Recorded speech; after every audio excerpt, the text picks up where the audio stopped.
Of the Sports Bash live, 97.3 ESPN, the 97.3 ESPN free mobile app, live video streaming on the X platform, YouTube at 973 ESPN. I'm your host, Mike Gill. Josh Hennings producing today's show.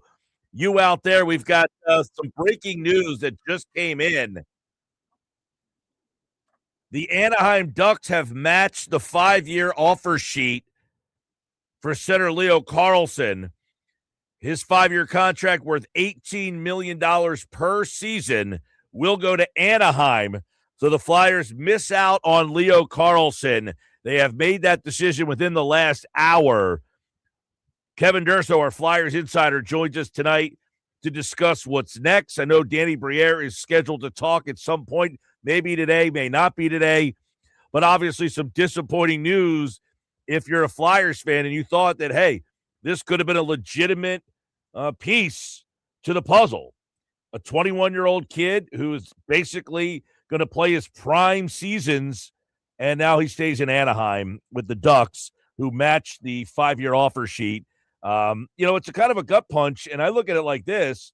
We were talking about this the other day. I know a lot of people felt like, hey, most likely they match, so don't get all that excited. But when you make the decision, this happened a couple of years ago. It was Shea Weber, and it was a little bit of a different situation where the Flyers are and what they're trying to become. But right now, this Flyers team is very interesting to me. We were just talking about this as the news just came down, to which I look at it and say, the Flyers have $30 million in cap space. They have the opportunity to get better. This was the decision that they made to go after a player like Leo Carlsson. So I'm certainly not, looking down upon that. It's a great decision by them. But the flip side of it is Anaheim makes the decision to match, and then all of a sudden, it's a gut punch. Whether you thought you were going to get Carlsson or not, whether you thought the Ducks were going to match or not, it is still a little bit of a gut punch to say, you know what? This was the move, got excited for, and now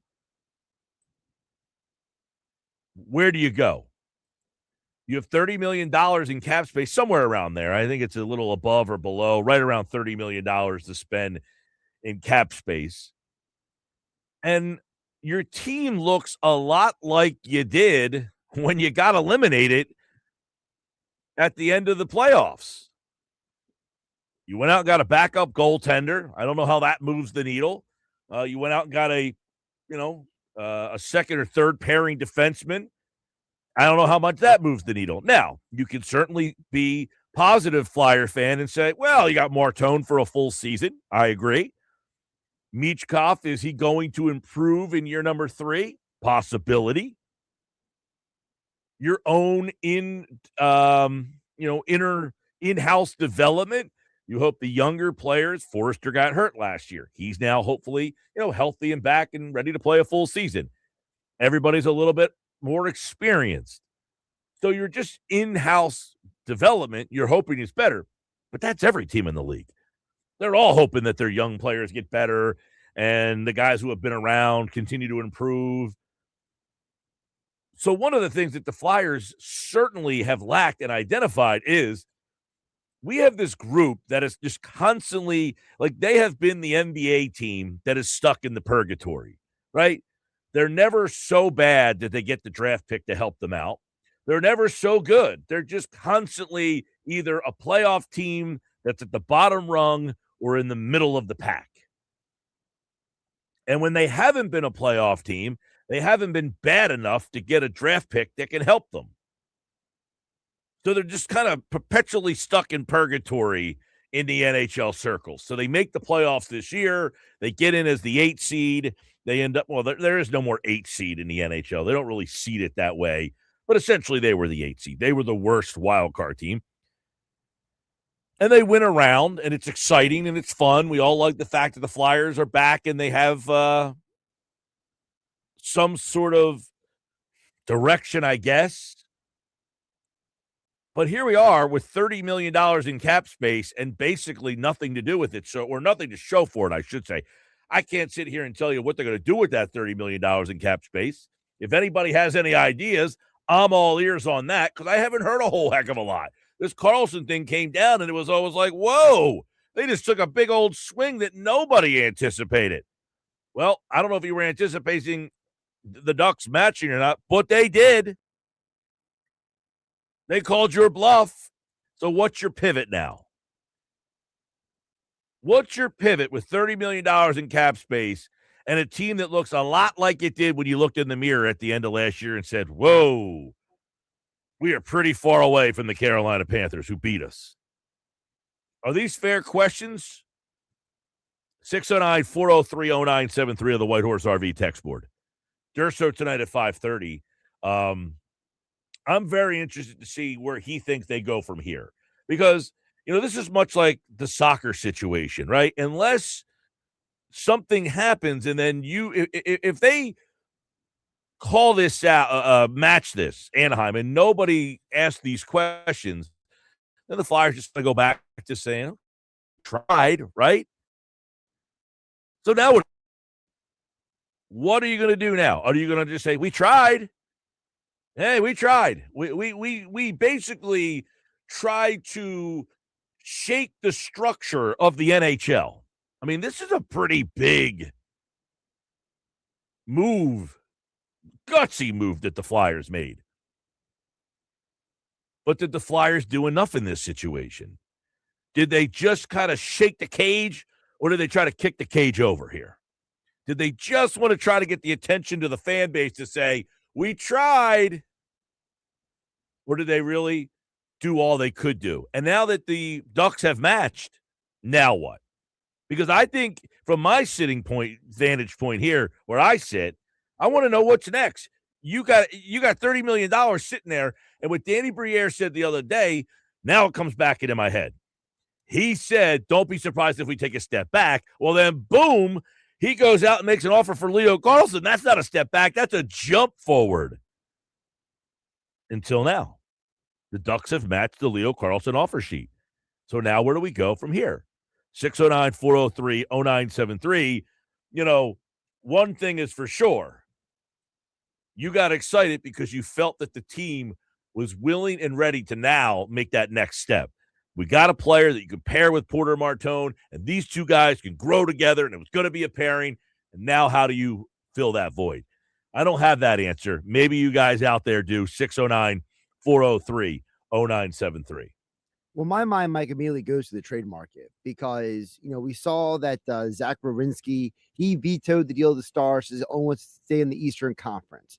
You have a guy in Jason Robertson, the Stars were going to trade in the Werenski trade. Is he a guy who maybe the Stars could trade as well? So there are options potentially to say, hey, look, we shot for this the biggest possible move in Carlsson, and now we have this salary cap space left. So now at least we still have the cap space left to maybe make a trade if we want. Yeah, and the trade is probably your best option now, right? I mean, at this stage of the game, the free agent market was not great to begin with. The unrestricted free agent market was always going to be not the best option. So it was either like an RFA, like Carlsson, or you got to go big at the trade market. Now, I got to imagine they match this. The Flyers had to go in thinking this was going to be the recourse here.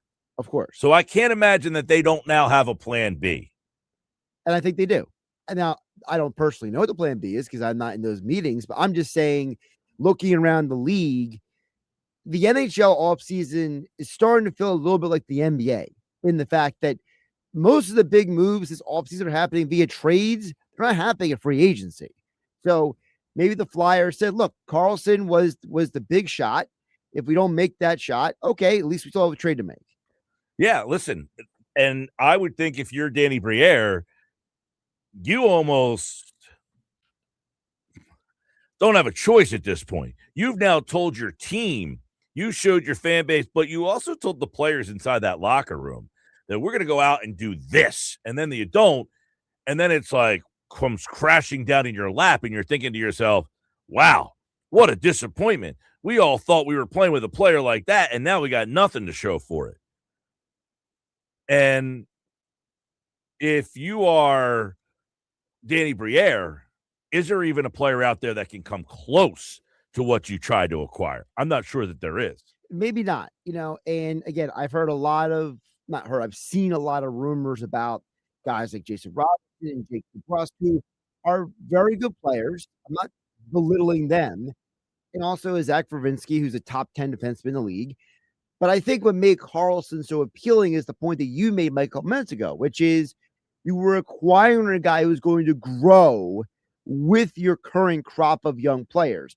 Now, you're not acquiring a guy who's going to grow with your young players. You're going to acquire a guy who's going to be either in the prime of their career, entering the back end of their career. Yeah, I mean, you're getting a guy that was 21 years old that you compare it with Porter Martone, who's not even 20 yet, or maybe he's just turning 20. Yeah. So you have a situation where you would have those two players potentially, much like a Crosby and Malkin, two guys just playing their whole career Together. side by side together, like you see up in Edmonton right now with McDavid and Drysdale. Two guys who were synonymous with your organization and that they are playing together from the youngest part of their careers into their primes and then possibly beyond, and that just got taken away from you. And the question would be, did the Flyers envision this? I got to imagine they did. So now my question becomes again, how do they fix this? Not fix it. How do they, what's the recourse here? What's plan B? What's the way that you can now pivot and say, we thought that was going to happen, but now we're going to do this? Because I almost feel like you can't walk into that locker room and say, hey guys, we tried, sorry. You can't do that. And listen, I'm not saying that the guys that I named are necessarily the answers. I'm just saying these are guys that, the people who are covering the NHL have said they're in trade talk. Like I said, Vervinsky, he said, I don't want to go to the Western Conference. I want to stay in the East. So, well, he essentially, correct me if I'm wrong, he essentially put out a whole statement that he wants to stay in Columbus. Well, he said he preferred to stay in Columbus, but if he gets traded, he insists on staying in the Eastern Conference because he has a no trade clause. And, Columbus basically came out and said, we would like to keep him. We don't want to trade him. But listen, if you're the Flyers and you call Columbus and offer them a good deal, Columbus has to at least have a conversation about it, right? Sure. I mean, I guess you're listening at this point. However, the Flyers have plenty of assets as they were willing to give up 4 first-round picks to get Carlsson. I don't know if that's something that they would be willing to do in a trade. Right, maybe not 4 first-round picks, but, maybe a couple first-round picks and some prospects. The Flyers have a much better farm system than the Phillies do, for goodness sake. Yeah, no, I mean, they have some ability with the first-round picks, and they have some younger players, and I did, as this came over right about an hour or so before the show started, and it was like, man. And I think in the back of my mind, I'm thinking, can Anaheim really match this? They're really going to pay a guy $18 million a year. And there's a couple reasons. We talked about it last week with Durso, and Durso's going to join us. Actually, it was on Monday. But Durso's going to join us at 5:30 tonight. There's a team in Anaheim that was not a great team this year. They're a good team. Right. Not a great team, though.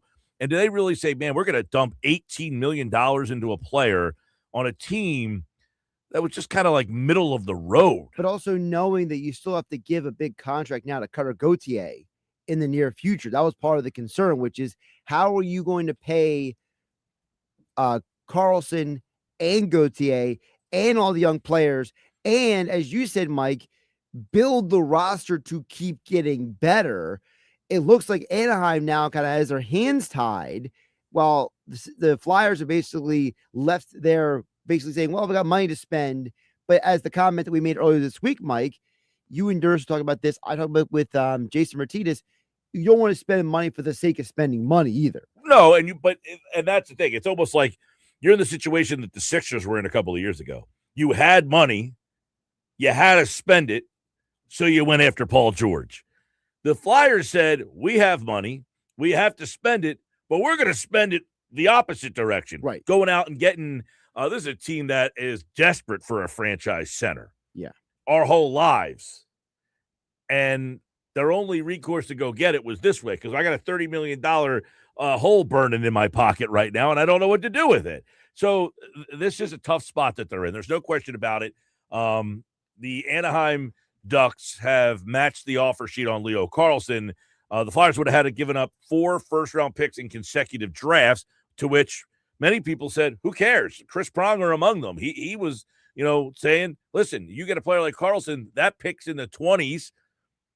You're not drafting a guy in the 20s that matches Leo Carlsson. So you have Martone, you have Michkov, you've got Carlsson, you've got Forrester, you've got a bunch of younger players, and that you have enough young talent that you don't really need to have a pick at pick 26. You're hoping that you are drafting somewhere deep in the first round. And that's why I'm saying you could pivot to, let's take Werenski out of it. There are guys like Jake DeBrusk and Robertson from the Stars. Robertson was a guy that talked about being traded in the Werenski trade. So it's not as exciting as Carlsson. You're not getting this young potential mega star, but you're getting at least an upgrade at the forward and potentially center positions at least. So to you, Mike, is just getting some upgrades good enough? Well, I mean, listen, I have $30 million to spend. I don't want to spend it foolishly, but I would like to see them try to. Andy and EHC says, I don't feel like the Flyers are that far off from Carolina. They were the only team in the playoffs to actually hang with them. Yes, they got swept, but every game was close. One-score game where you felt like even though Carolina was the better team and going to win, the Flyers weren't getting blown out. Yeah, they did kind of go toe-to-toe in a lot of those games. I think there was one game where they got whitewashed. There was one game where the Flyers struggled in the game, and it was obviously Carolina all the way. But Andy's right. The other three games were extremely close, and there were scenarios where the Flyers could have or should have won the game. Yeah, I mean, can I sit here and say, and I would go back to Andy and ask the question that I asked the other day. The Flyers got into the playoffs, and if the playoff structure was, normal, they would have got swept out in the first round. Would we feel the same way about the Flyers as we do right now? Which I think there's a lot of positive vibes around this team, which is a good thing. I'm not complaining about that. What I'm asking, though, is are they as close as it appears? If they would have got swept in the first round like they did against Carolina in the second round, would we feel, well, they got back to the playoffs, and that was a good step? I mean, they lost, by the way, 3-0, 3-2, 4-1, 3-2. So, yeah, a lot of those games, it was that third game that they kind of got beat up in. But, yeah, in the first game, they lost 3-0. To me, I think making the playoffs in a year we didn't expect them to, the way they made the playoffs and the way that they fought are all good signs. I'm just trying to decipher, at least for me, Mike, if I told you, hey, you didn't get Leo Carlsson, but you walk out of the offseason with a Jake DeBrusk or Jason Robertson, is that good enough for Mike Gill? Sure, because I'm better today than I was yesterday. Okay, so for you, it's less about this specific improvement, about just making improvement. Well, I feel like you have two recourses here. You obviously felt like you need a center and you need someone to pair. Like Martone is too is he ready to be the face of the franchise? We don't even know. I mean, he came into the playoffs with a boom, and who knows what he comes into year number two. Michkov was much better his first year than he was his second year, right, for various reasons. So I'm not suggesting Martone's going to come in out of shape or just completely over his head. But are we going to put all your eggs in that, hey, this kid who, we only saw play a handful of games is going to come in and take the league over? Probably not. But you're hoping that that's the case. And if that's the case, you're going to need better players around him than what you have currently. Now, getting Forrester back, him being hurt for much of last season, I definitely think comes into play here. But outside of that, a better Michkov, that would certainly help take them to, another level. Ryan in the HC says, you stay patient. The team finally has cap space. You continue to build this team the right way. All these negative Flyer fans want them to tank, and that doesn't always work. You never know when somebody becomes available, so you wait back for your team to strike. Well, I would ask Ryan this one question. I don't know that anybody's asking them to tank right now. I mean, I think they've missed their opportunities to tank. They've had a couple of years where that probably was the way to go. Probably not right now. So they've missed that opportunity. So when someone becomes available, you wait for your time to strike.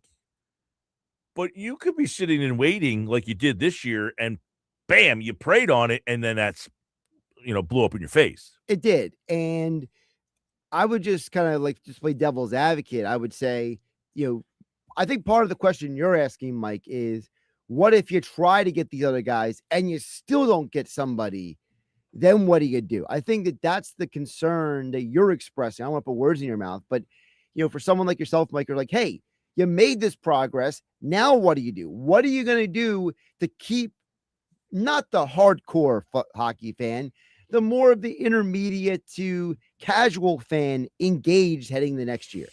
I think a lot of casual fans right now are probably cool with Porter Martone, and they saw what he did and are excited about that. So I think the Flyers do have that going for them. But doing what they just did gets people really riled up, and that almost now overshadows that you have this player that people were enticed and excited by doing something like this and not now having it. You're almost like forgetful. Whoa, who cares? We still got this kid Marteau, we should still be good. You're almost like, wow, we could have had this guy. So I would think that most casual fans are probably gut punched right now, even though it was very unlikely that Anaheim wasn't going to match. I don't know if it was unlikely. I think it was like 50-50 because, again, it gets back to, was Anaheim going to be willing to spend? They're not a huge market team. Were they going to be willing to spend the kind of money to keep not one, not two, but 3, 4, 5 different high caliber players? Because, again, Cutter Gauthier, he's going to need to get paid. You're not paying him pennies on the dollar. That's going to be very interesting. There was a lot of jokes about that, obviously, with Cutter Gauthier and what he did to the Flyers. Flyers basically put the decision in his hands. Did he tell Anaheim, I'll take less money so that you can bring him back? That's a possibility many people thought would have to happen for Anaheim to make this move, is that Cutter Gauthier is due about $14 million a year. Some were saying for this to work, he's going to have to take less, like $10 million a year. And is he willing to do that? Is he willing to do that? I don't know what his state of affairs is, but to me, I mean, 14, 10 million, I don't care. Give me 5 million. But for a guy like that, one of the things we're going to get into a little bit later, Mike, is about the whole LeBron stuff. And, one of the conversations I was listening to the Rich Paul and Bob Myers conversation, they were making a very great point, which is these athletes think differently than we do.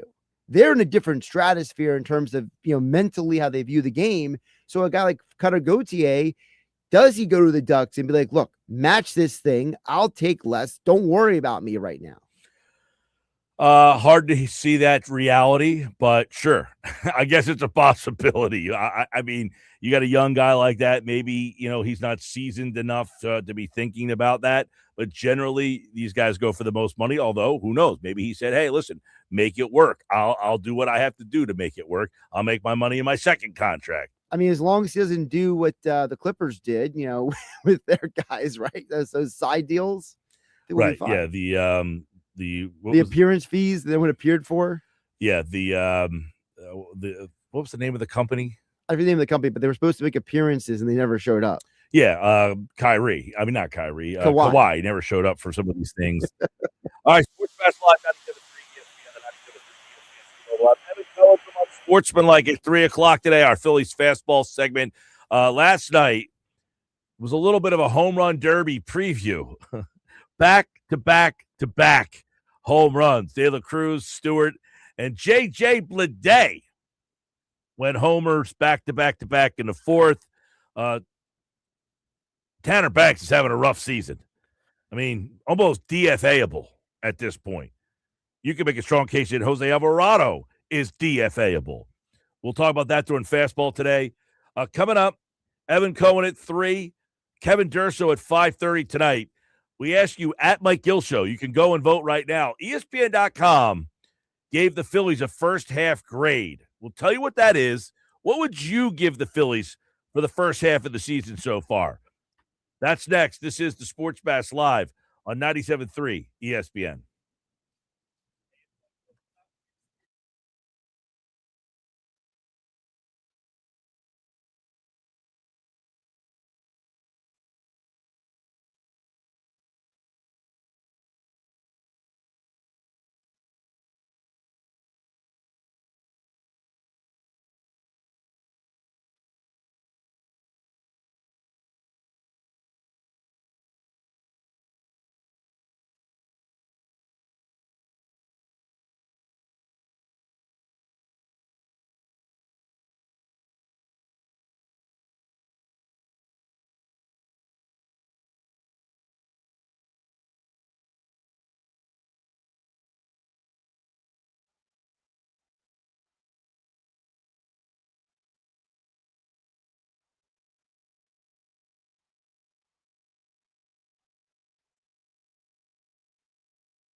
2:30, Sports Bash Live, 97.3 ESPN.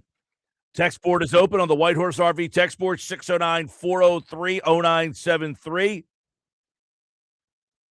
ESPN.com graded all the Major League Baseball teams for the first half of the season. The unofficial end of the first half of the season is on Tuesday at the All-Star break. Actually, it'll be Sunday is the last game. Home Run Derby Monday night. Tuesday is the game. I mean, realistically, the way this whole thing has gone down with the pitchers, if you pitch on Sunday, you can't pitch in the All-Star game. Why not give everybody off Monday night? Do the Home Run Derby on Tuesday, play the All-Star game on Wednesday, give everybody off on Thursday, and crank the season back up on Friday. Is this really that hard of a thing to do? I mean, seriously.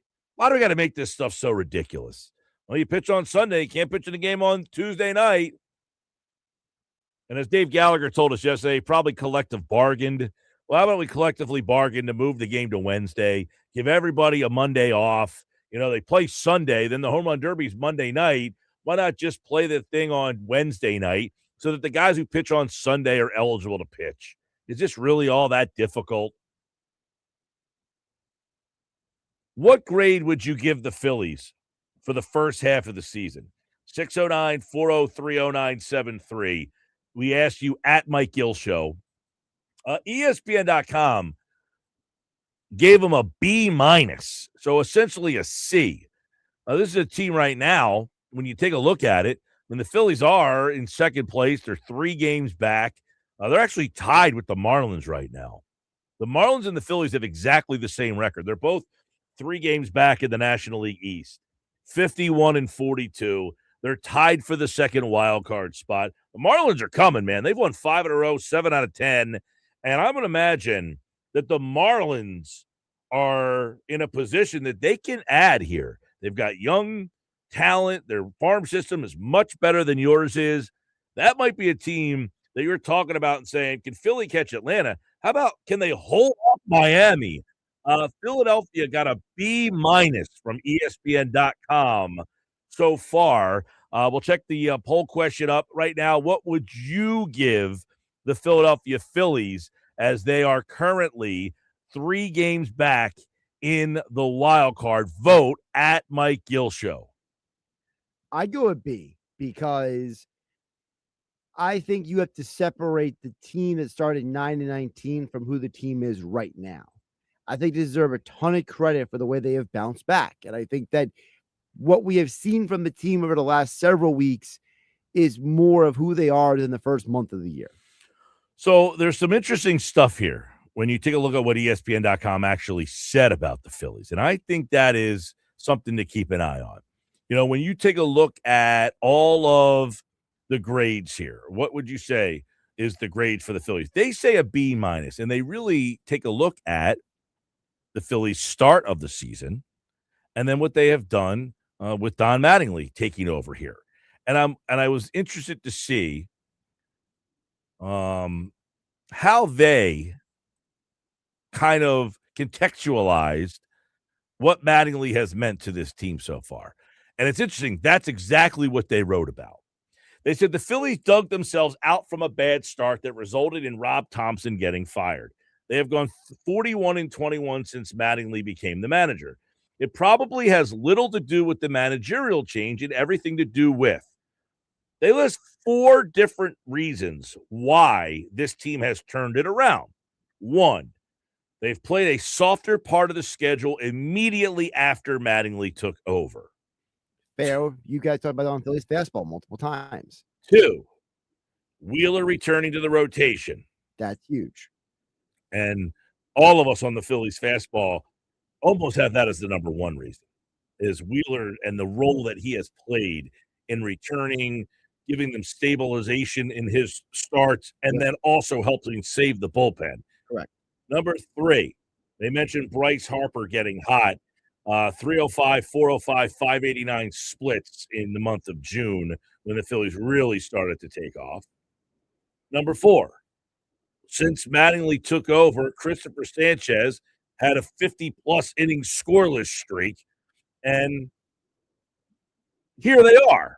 Now, they mentioned the team has 5 All-Stars. They actually have 6 All-Stars now with Jesus Luzardo And you can really make a case to say they have 7 All-Stars because Wheeler should have been on. Although I guess if Wheeler would have made it, Luzardo would not have made it. I mean, it would have been 6 It would have been the 6 anyway. They said the rest of the team isn't really that good, and the Phillies have relied on an 18-6 record in one-run games to climb close to Atlanta. One of the other things that they have relied on is Atlanta stinking up the joint. So they've cut into this lead in large part because they played a softer schedule. Zach Wheeler's back. Harper started to become Bryce Harper. Christopher Sanchez has been outstanding this year. But there's a lot of questions when you look at this team. For them to give them a B-, I think that really pops off the page.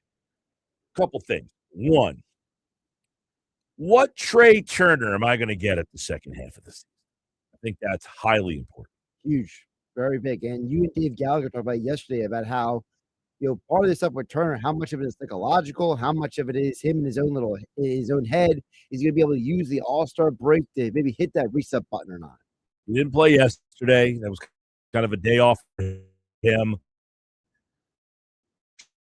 Getting it done. That's horrible. Schwarber has proven that no questions need to be asked about me. You're not worried. Is he going to fizzle out? I mean, last year you're like, can he hit 58 homers again? What if he only hits 48? He's at 32. So there's no questions about Schwarber. I don't think there's many questions about Harper. Could he be even better in the second half? I don't know. Does he need to be better in the second half? Or is this Bryce Harper good enough? I think if you keep getting this Bryce Harper the rest of the year, you will be very happy. I would agree. If Bryce Harper is this guy the rest of the way, if he's got 20 home runs, he's hitting 264, he's got a 371 on-base percentage, which is best on the team, I think you're pretty happy if this is the Bryce Harper that you get the rest of the way. If he's slightly better or slightly worse, I don't think you're looking at Bryce Harper and saying, well, he really killed you this year. Brandon Marsh. Now, if I was to ask everybody out there, show of hands, how many people think Brandon Marsh is going to continue to hit over 300 with a 340 on-base percentage? He's got 15 homers. I mean, do we all now have we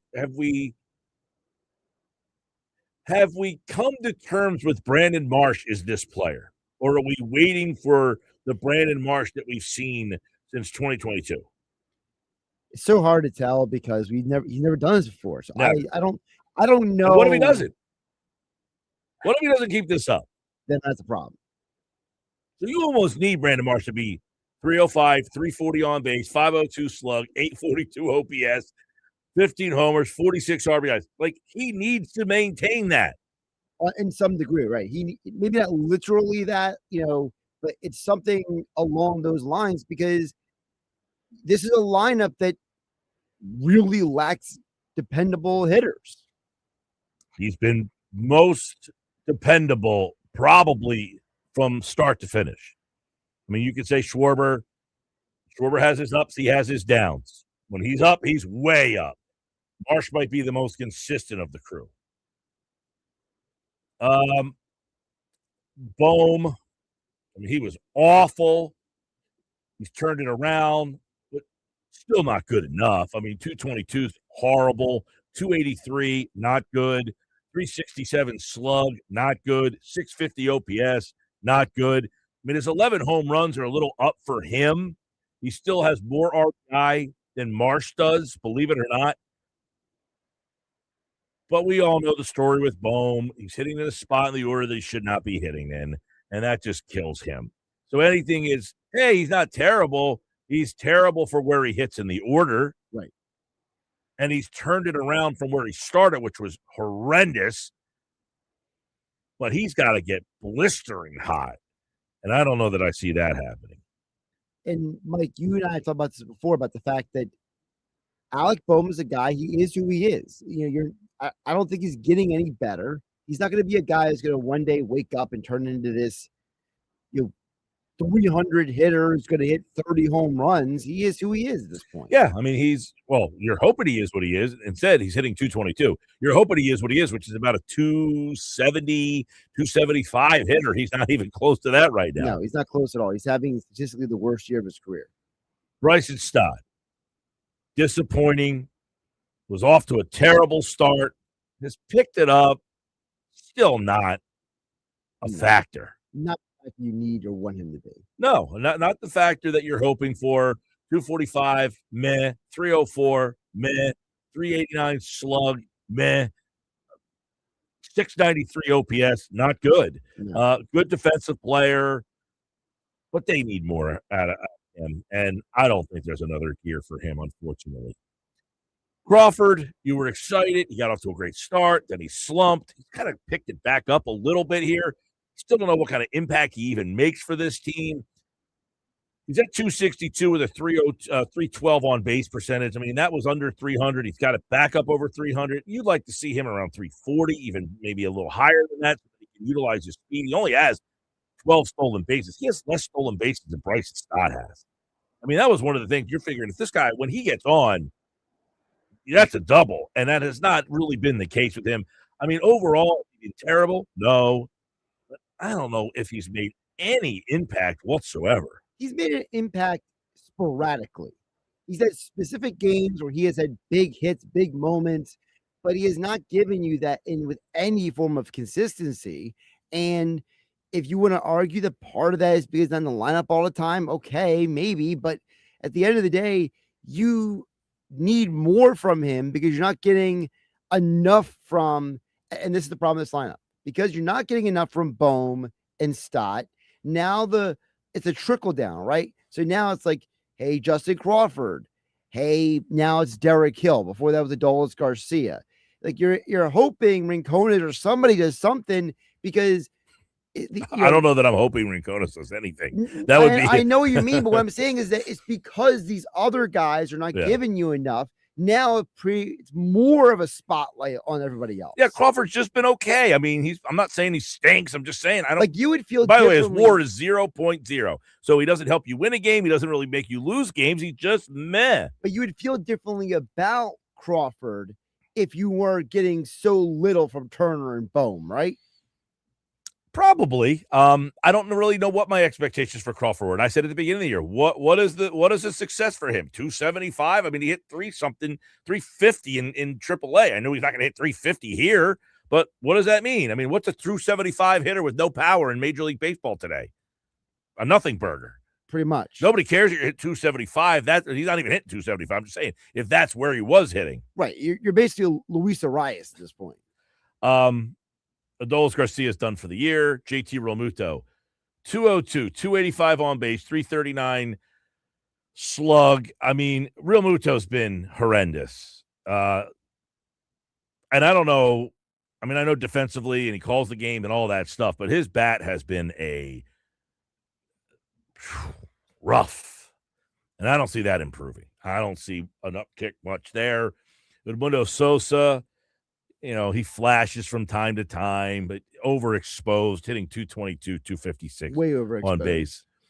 The backup catcher spot, Marchand's at 111. People have been barking up about, can you get a better move there? You have two backup catchers on this team, so that's really handcuffing you.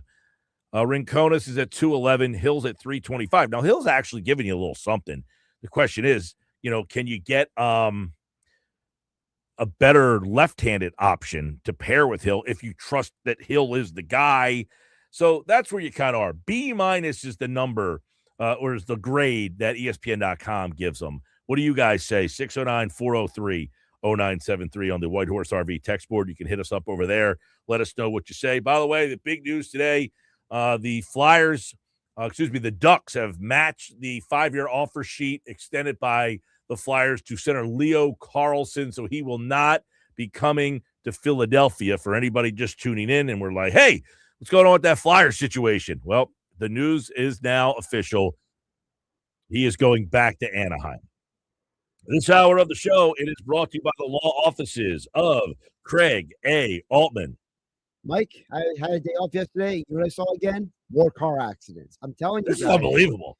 You can't see consecutive. I don't know that I've seen a car accident in like ever. Never witnessed one. I see them. Well, maybe not literally them happening at the same. I mean, I see the aftermath of them all the time. Everywhere I'm driving. I only drive 3 minutes to work. To be fair, that's true. You drive 3 minutes to work, but everywhere I go, I'm seeing people who are in car accidents on the side of the road. Police cars are out there.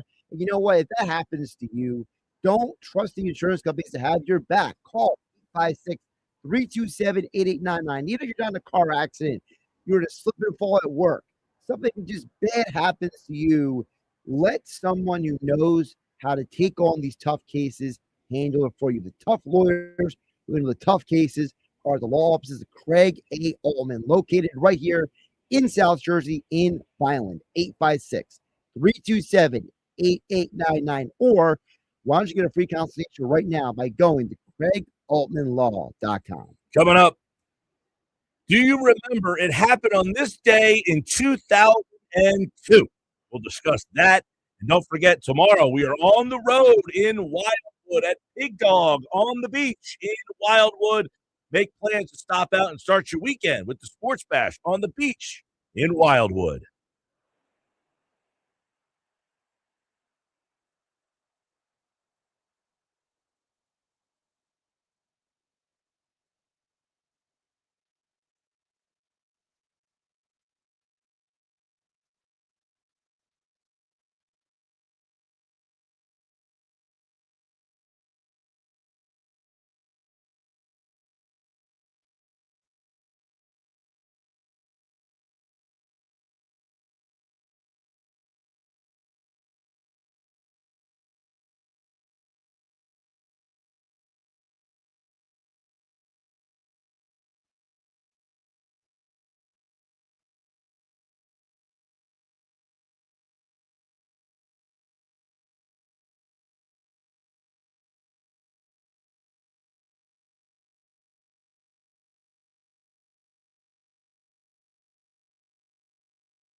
All right, 2:52 on this day, July the 9th, everybody. Do you remember 2002? You have any idea what today's do you remember is?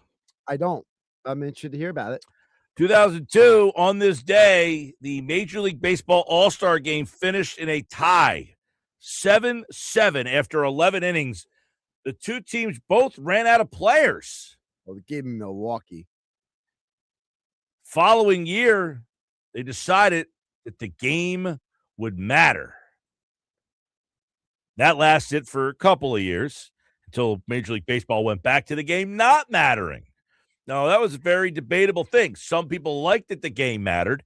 Some people did not like that the game mattered. I was on the side of I liked that the game mattered. I know yesterday we were talking to our Phillies fastball. I forget if it was Jeff or Oscar didn't like that the game mattered. And I said, well, what does it hurt that the game mattered? So that the game's more competitive? Boo-hoo. Why are we boo-hooing that the game mattered, that it was competitive? Yeah, All we do is complain about these All-Star games. That they're not like they used to be. They're a joke.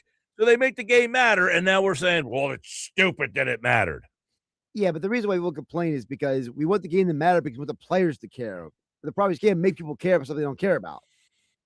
Do we feel that? No, I always said the Major League Baseball All-Star game is the most realistic of all of them because it's 100%. baseball. You have to throw hard. You have to swing the bat. You have to put the ball in play. Like, you can't half-ass a baseball game. No. You can half-ass a basketball game. The football game Not even a football game. was horrendous. They got rid of it. The hockey thing, I don't even know what they do in hockey. It feels like they change it They had the every Four single Nations. year. That was good. Right, but it wasn't, quote-unquote, the All-Star game. No. Whatever they're doing with the All-Star game, I don't even know they were doing these 3-on-3s. Well, the 3-on-3 was horrible. Yeah. The baseball game is still the baseball game. Yep. Now, on this day, they made it matter based on a 7-7 tie. If they went back to that, I wouldn't care. But I got to be honest, the fact that it doesn't matter or does matter, I haven't really been all that into the All-Star game since I was a kid.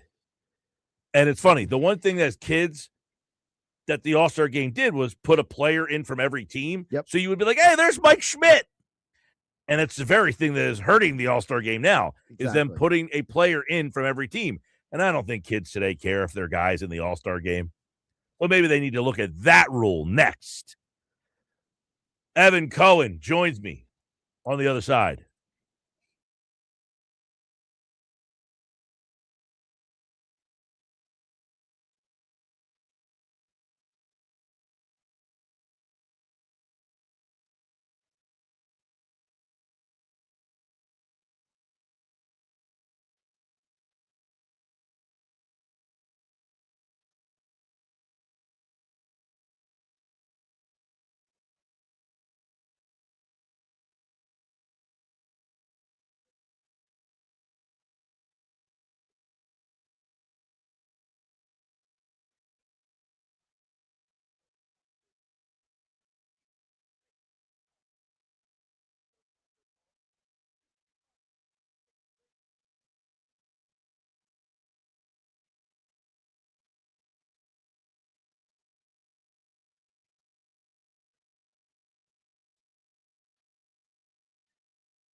Bob Myers is the one that's above him. That's a part of the process in doing the hiring.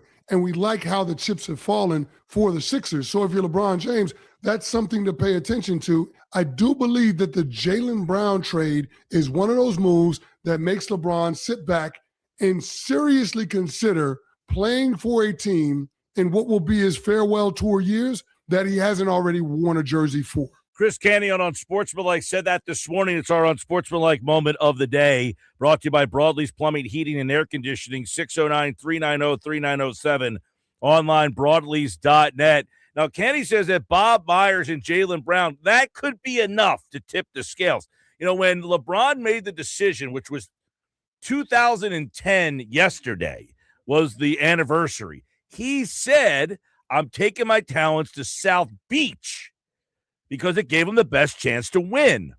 Does going to South Philly give him the best chance to win? Evan Cohen from Unsportsmanlike is here, and he is a Heat fan. He can give us some insight on this whole situation as LeBron, I don't know, he could wait this thing out. He can put his feet up. He doesn't seem like he's going to meet with anybody, but he said the last time he thought it gave him the best chance to win, Evan Cohen. And then we saw Bob Myers on a podcast, which is unbelievable, the agent and this guy who runs the organization on a podcast. And he says, make your pitch.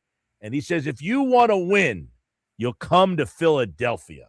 Is that what LeBron is looking to do? Win? Well, Mike, I think we have to define what winning means for him. And I understand what you're saying. You're taking the literal sense of the word winning. 82 games, win the most of them as possible, and get closer to a championship. This Philadelphia organization has flipped and done a 180. It is unbelievable how much better they are as an organization when they leaned into Bob Myers and moved on from Daryl Morey. It's just not even debatable. What they have done since Morey's exit is so much greater than anything Morey did while he was in Philadelphia. So does LeBron have a great chance of winning? Absolutely. But I think he'd have a great chance of winning in Miami. I think he'd have a great chance of winning in Denver. I think he'd have a great chance of winning in Minnesota. I think there are parts of this Philadelphia organization that would be extremely attractive to LeBron if winning is as many of the 82 games as possible, if winning is association with a business group that he could lean into to then be potentially a long-term part of. He's part of Fenway now, Fenway Sports, a business group with John Henry, et cetera, with the Red Sox. But to be a part of the Harris, Blitzer, all this stuff like that group, and then 76ers, Commanders, correct me if I'm wrong, soon to be his hometown Cleveland Guardians as well, the Devils. This whole group, with all of the sports, he could be winning the moment he hangs it up. Where I don't think he'd be winning is if things aren't great in Philly. If for whatever reason they don't win as many basketball games as they should, it is a very odd end to an NBA career that has been iconic. If you kind of stink in Cleveland, big deal. If you kind of stink in Miami, which you won't, but big deal. If you stink in Philly, it feels weird that that's how he would end his career. Yeah, that's a great point. And I heard you say something on Unsportsmanlike. Evan Cohen's our guest here. You know, you talk about he's won everywhere he's gone. If he came to Philly, it would be 4 organizations, potentially 4 championships. But wouldn't winning a championship in Philly be another something special for him? Does he still have that yearning and that goal? Or is that behind him? He's won in Miami. He's won in Cleveland. He went to L.A., and some people always question that L.A. one as whatever. But if he came to Philadelphia, like Rich Paul said, if the Knicks didn't win, that's where he goes, right? They win, he takes them off. And that kind of told me, is that something that matters to him, that he wants to add another part to his legacy? It's a great observation. And the idea of ending the drought, so to speak, is something that he's done before, of course, in Cleveland, in terms of the championship drought. Now, Philadelphia, as a sports town, does not have a championship drought, obviously. The Sixers haven't won in a long time. Not and they're at the point where they haven't got out of the second round in now 25 years. Yeah, and listen, like if you just pencil him in as the starting power forward and you have Maxey, Edgecombe, Brown, James, and Embiid, with some of the moves they've made off the Anthony Simons, I like that addition. I even like Hawkporty, the guy from the Knicks who comes over to be a backup center. Dean Wade as a potential 3-and-D kind of player for them. Bob Myers, Mike Gansey, Jameer Nelson have already done a better job than Daryl Morey ever did. They're building a basketball team. They're not collecting stars. They're not just looking at a calculator. They're trying to figure out the fit and all of that. Philly, here, Mike, here's what it comes down to. You and I've been on with you a million times. I am fortunate enough to constantly go on with you. Would we be talking today in general? Yes. Would we be talking about the Philadelphia 76ers today? If not for what this team has done this offseason? No. They have put themselves in the position to be a legit contender for LeBron James. Yes. That in itself should make every Philly basketball fan, for the first time in God knows how long, feel great about this organization, Mike. And we would be talking because you said something else, a little kookamani today on Unsportsmanlike that we will get to in just a little. Sixers went from apathetic, don't care, don't see any way out of this. You've basically got stuck right back into purgatory where you were in 2012 when nobody cared. And how did you find your way back to that? To, holy mackerel, you got Jaylen Brown, and now you have a chance potentially to get LeBron James. But let's go back to that. Do they really have a potential to get LeBron James? Or is he already – does he know where he wants to go? That's the gazillion-dollar question. So I personally think, yes, he knows where he's going. Canty has said, no, I don't believe he knows where he's going. And the reason I bring up Canty saying that, not only because it's on our show on Sportsmanlike, but this is a man that played 11 years in the NFL, won a Super Bowl, who has 1 million professional athlete friends. He knows how these things go. Like, oh, this would be a tell for that, right? He says no. I hope I'm not outing anything. Adam Schefter texted me this morning during our show when we were having this exact conversation and texted me, I think he definitely knows where he's going. Right? That's what Shefty said. So I don't know the answer to whether or not he knows where he's going, but if he knows where he's going, I would have to think then it's one of 3 places: Cleveland, Miami, or Golden State, because those are the only 3 that he probably doesn't really need to investigate. Cleveland, obviously, we know.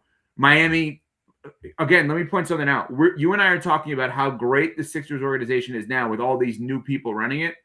Do you know that in 2010, the majority governor of the Miami Heat was Mickey Arison. The majority governor in waiting was Nick Arison. The president of basketball was Pat Riley. The general manager was Andy Ellisberg. And the head coach was Eric Spoelstra. That's when they got LeBron. It's 2026. It's 16 years later. The majority governor is Mickey Arison. The governor in waiting is Nick Arison. The president of basketball operations is Pat Riley. The general manager is Andy Ellisberg. The head coach is Eric Spoelstra. Same exact people. Not one, Mike Gill, has changed. Let me ask you then, as a guy if you think he knows where he's going to Miami. I was going to say, so let's just talk about the fit in Miami, though. Isn't that the wonkiest fit? No, because I'll tell you why. I thought so initially, but here's why. When you're 42 years old as an NBA player and you're still an awesome player, what are you more likely than not going to want to do less of? Anything that would be physical exertion without the basketball. Defense. You got Giannis and Bam behind you. You got Andrew Wiggins guarding the best wing player, and you got a guy by the name of Davion Mitchell, a point guard, who people have nicknamed Off Night because the opposition always has an off night against him. He's so good defensively. What does LeBron want on offense? Full control of the offense. Point guard, point forward. What can he be in Miami? Point forward. So basketball-wise, in order for the Sixers to be the Sixers, Tyrese Maxey has to run the team, right? He has to have the ball in his hand. Defensively, LeBron's going to have to work defensively in Philly, does he not? Yes and no. You do have Embiid back there. Now, the Embiid last year was not the same defensive Embiid that he had been. Now, Embiid, the big story is becoming that and Bob Myers said this on this podcast, which this is the first offseason that maybe Joel has never had an injury that he's rehabbing from. He is fine. He is healthy. He is able to walk into camp when they start without any offseason stuff. So that is one thing that I find to be very interesting here, because Embiid did say, Evan, at the end of last year, my knees are no longer a problem. That is behind me. So I am very intrigued to see if Embiid is a more of a factor on the defensive end, because he was not very good on that end of the floor this past year. So if you get that level of Embiid on defense, you have him, you've got Jaylen Brown, a very good two-way player. Dean Wade is a good defensive player. So they do have some pieces, but it seems like, as Max Kellerman pointed out on the podcast, or actually, yeah, it was on the whiteboard when they were talking. This team lacks a power forward who has basketball IQ, and your client happens to be that guy. He absolutely – listen, Mike, I'm not saying he doesn't fit. I'm in agreement. He fits. It's not does he fit. Does he fit there better than he fits at the other options? And is that what matters to him the most? That's the billion-dollar question. Yeah. We don't know what matters to him the most. It's why, with a smile on my face, I said to you, define winning, because I don't know. What? You know, it's the Charlie Sheen winning. Like, I don't know what that is with him. Boy, what an odd old reference I just made. Yeah, right.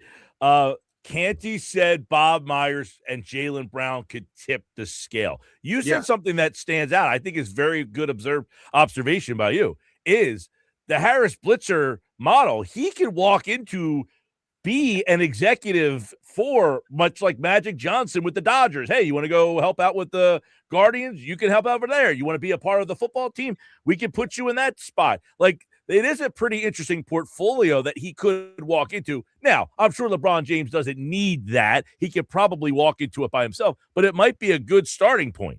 Yeah, and he is involved in another group, as I mentioned, the Fenway group, but I'm sure he could find a way out of one and into another. He's LeBron James, right? So, but that was the whole conversation we had. Like, why has he not made the decision yet?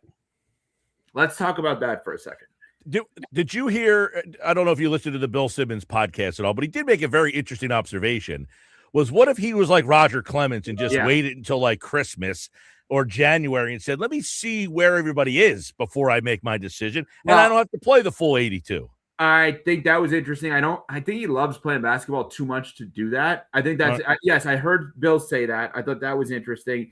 If we're gonna go like random hypothetical questions on LeBron, I'll give you another one that I've brought up. Okay, why do we assume that this is his last season? In other words, let's say I agree with that. I agree with that. Let's say Philly is the move, and let's say he says, "I'm gonna go to Philly for this year, but this ain't gonna be my final year. So either we're gonna win it all, and if we don't, then I'll go home to Cleveland and I'll finish it out that way."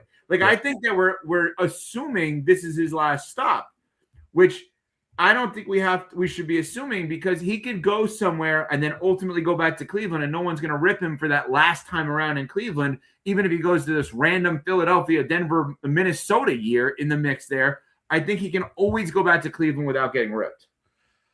I agree with that wholeheartedly, that he could play multiple years still. It doesn't mean that he comes to Philly, takes one crack, it goes bad, he calls it quits.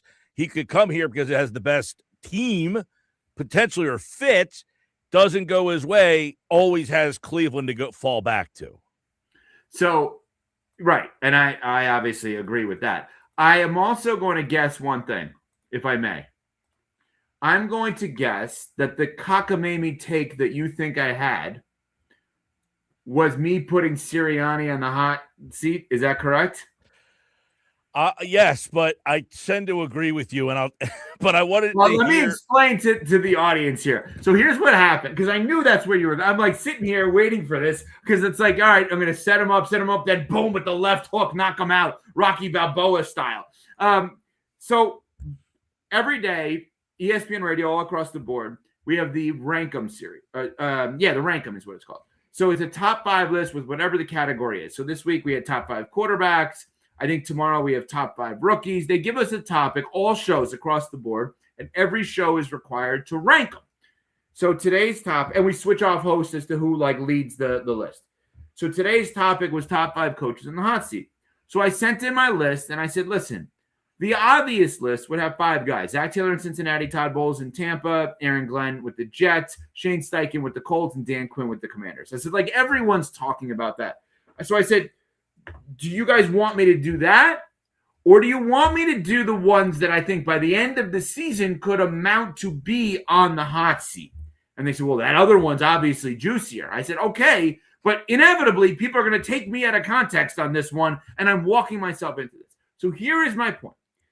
My point in putting Nick Sirianni in the hot seat, which, by the way, let me be clear, he should not be.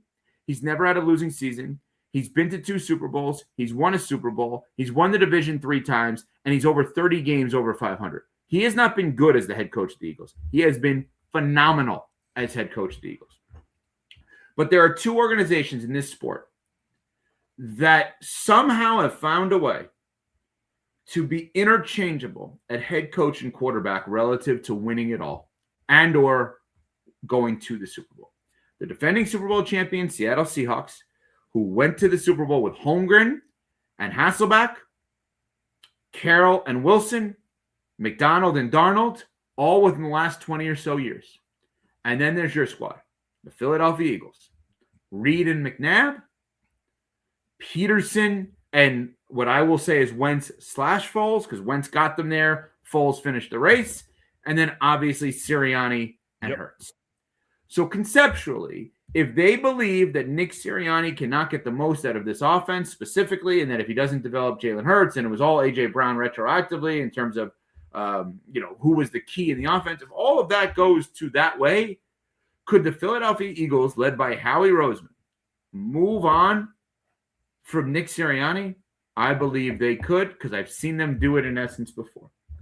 They almost have no choice but to, right? You can't keep having him bring in a different coordinator every single time the offense doesn't go right. At some point, you have to just change the whole direction of almost everything. I think that's where he is in a weird spot. But, Mike, are people going to hear you and I having this conversation, and are they going to just think that the 2 of us want Sirianni out? Or are they going to have the ability? I hope not. Yeah, I was going to say, and this is not meant to be insulting. It's meant to be like, hey, this is the world we live in, and somebody just tuned in halfway through this to the sports. Maybe even him. He's down here all summer. He might be listening to you right now. I think he's awesome, is what I'm saying to you. Like, you hear that, Nick? I know he's down in Avalon right now. He's always hanging out down there. He's been all over the place in Avalon. He always very graciously takes pictures with everybody. I think Nick Sirianni has done an amazing job as Eagles head coach. I don't think this should be a conversation. But the organization he works for has proven they believe they can churn coach and quarterback in a way that no other organization outside of Seattle can. All right. We will get out of here. I liked your conversation this morning on the how many times is too many to see the same band. Oh, yeah. What do you think about that? I have seen a handful of bands multiple times, and I would go probably more. So I don't know that there's a right or wrong answer. Well, what the band you've seen the most amount of times in concert, and how many times is it? I've seen Radiohead probably 5 times. I think that might be the most. I saw Stone Temple Pilots 3 times. I have seen, so like, not like an astronomical amount. Yeah, that to me feels. I've seen the Killers probably 5 or 6 times. I mean, there were literally people calling. But you would go again, right? Oh, 100%. But there are people calling and tweeting in. They like saw Fish 300 something times. But Fish and Grateful Dead, those people go as many times. Jimmy Buffett, like they would go to those. Those are like 3 on their own. Dave Matthews is probably in there. It's crazy to me, but yeah. Good conversation. I know Evan Cohen's got a roll. That's our Unsportsmanlike Moment of the Day today, brought to you by Broadleys. Listen to him tomorrow morning, 6 to 10, right here on 97.3 ESPN with more Unsportsmanlike. Thanks, man. Thank you, Mike. As always, appreciate it. Good conversation on LeBron James from Evan Cohen, and you heard them this morning on Unsportsmanlike talking about it. I think this, when it comes to LeBron, I have no idea what he's looking for. I can only go on what he said the last time, which was, I'm taking my talents to South Beach because it gives me the best chance to win. give them the best chance to win? Probably. I mean, you got a better lineup out there than Maxey, Edgecombe, Jaylen Brown, and Joel Embiid. Is there a better starting five than that if you put LeBron James in it? Probably not. And now they got Simons and Wade and Hawkporty. They got the rookie Filion. That's 4 players right there, plus Barlow, who played some some playoff minutes last year. That's 5 pretty good players coming off your bench. We'll hear from what Bob Myers had to say on the podcast with Rich Paul a little bit later on in the show. Also, our division previews are here. You know what that means? When the division previews get here, now we're cooking with gas to get to the NFL season. Now we're getting close. We'll talk about the AFC East today with Andrew DiCecco. New faces, new QBs, new coaches. And last year we had a new champion in the AFC East, the New England Patriots. We'll look at the Patriots, the Bills, the Dolphins, and the Jets at 4 o'clock today. Kevin Durso gives us the latest on what's next for the Flyers after Leo Carlsson. The Ducks have matched a 5-year offer sheet, and Carlsson will stay in Anaheim. Probably not by choice, by the way. He's stuck there now. They have to keep him, or he has to stay there. Coming up next, last night, the Phillies bullpen is showing us why bullpen may be the most important thing that they target in trades this trade season, which is getting closer, by the way. We're less than a month to the MLB trade deadline. We'll do our Phillies fastball segment coming up next right here on the Sports Bash Live on 97.3 ESPN. Before we get there, let me tell you about my friends at the Branches Outreach. They're recovering fresh food from local grocery stores before it goes to waste. They're bringing meals to community members all across Cape May County. They're stocking pantry shelves. They're supporting families. And they're connecting people with advocacy, case management, and resources that can change lives. Last year alone, the Branches Outreach, which is in Cape May County, served nearly 14,000 warm meals, provided more than 6,400 pantry distributions, and helped more than 15,000 family members put food on the table. But that all depends on one thing: getting there. That's why they have launched the Road Ahead campaign to purchase a new outreach van that will help recover more food, expand outreach, and bring essential resources to more people across Cape May County. So if you're here for the summer or you're a year-round resident, you can help the mission. Visit thebranchesoutreach.org and support the Road Ahead campaign today. Help keep branches moving. When we come back, it's Phillies fastball next.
What do you make of your left-handed relief situation right now? Well, obviously tonight didn't look very good. Really probably been searching for that more than anything through the course of this kind of season. So I think Mays obviously has thrown the ball probably better than anybody. How he's been, I'd say, more inconsistent.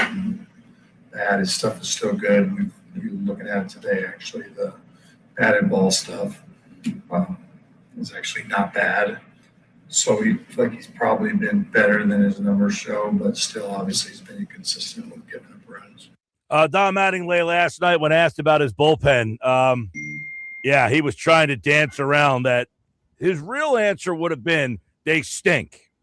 But he can't say that. But you know who can? We can. Right here on Phillies Fastball. Sports Bass Live on 97.3 ESPN. Our Phillies Fastball segment is brought to you by Ventnor Social. 20 big screens to watch the Phils. Their bullpen stinks, and we can say it. He can't, but he knows it. And you heard it in his voice last night, guys. He doesn't know what to do. He's bringing Meza up, but they don't trust Meza in a high-leverage situation, right? I mean, and that's evident right now that he doesn't have a lot of answers in that bullpen. No, and Rob Thompson kind of gave Tim Meza that opportunity before he was let go, and Tim Meza didn't really run with it. He didn't pitch bad, but he didn't pitch as good as he was early in the season. But, I think it was funny. We were talking about yesterday, what are we really going to discuss today? We had the idea it was going to be the bullpen in some way, shape, or form. And look, it's left-handed reliever. They need a left-handed reliever in the worst way on this team. Oscar, I would ask you, he's saying they need one in the worst way. I think we all agree on that. But do you think, like Jose Alvarado, he was a guy that they were really counting on. Do you see a bounce back from him, or do you think this is it for him, that he's done?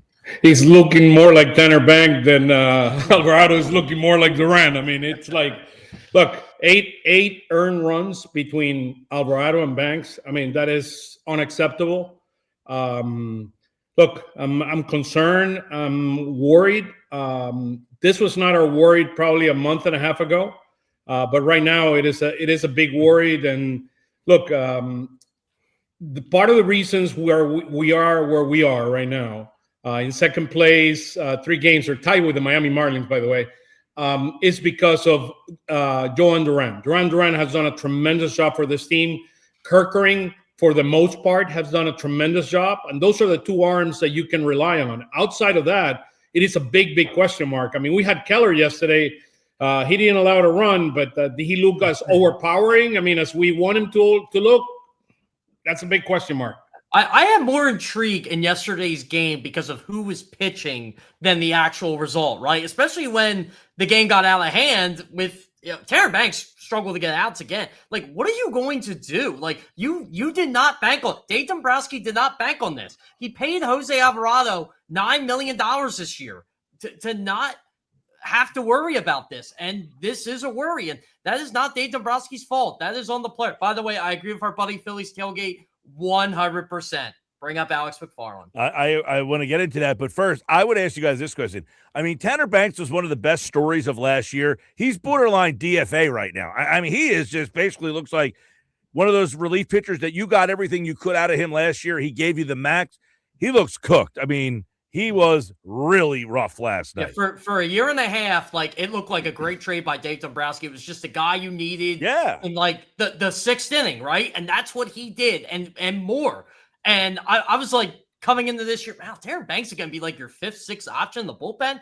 I'll sign up for that. Now you need a 3rd option, a 4th option, a 5th option. It's bad. Remember when he came? He came as a lefty specialist. He did not come. I mean, he did not come as a complete back end pitcher. He came as a lefty specialist.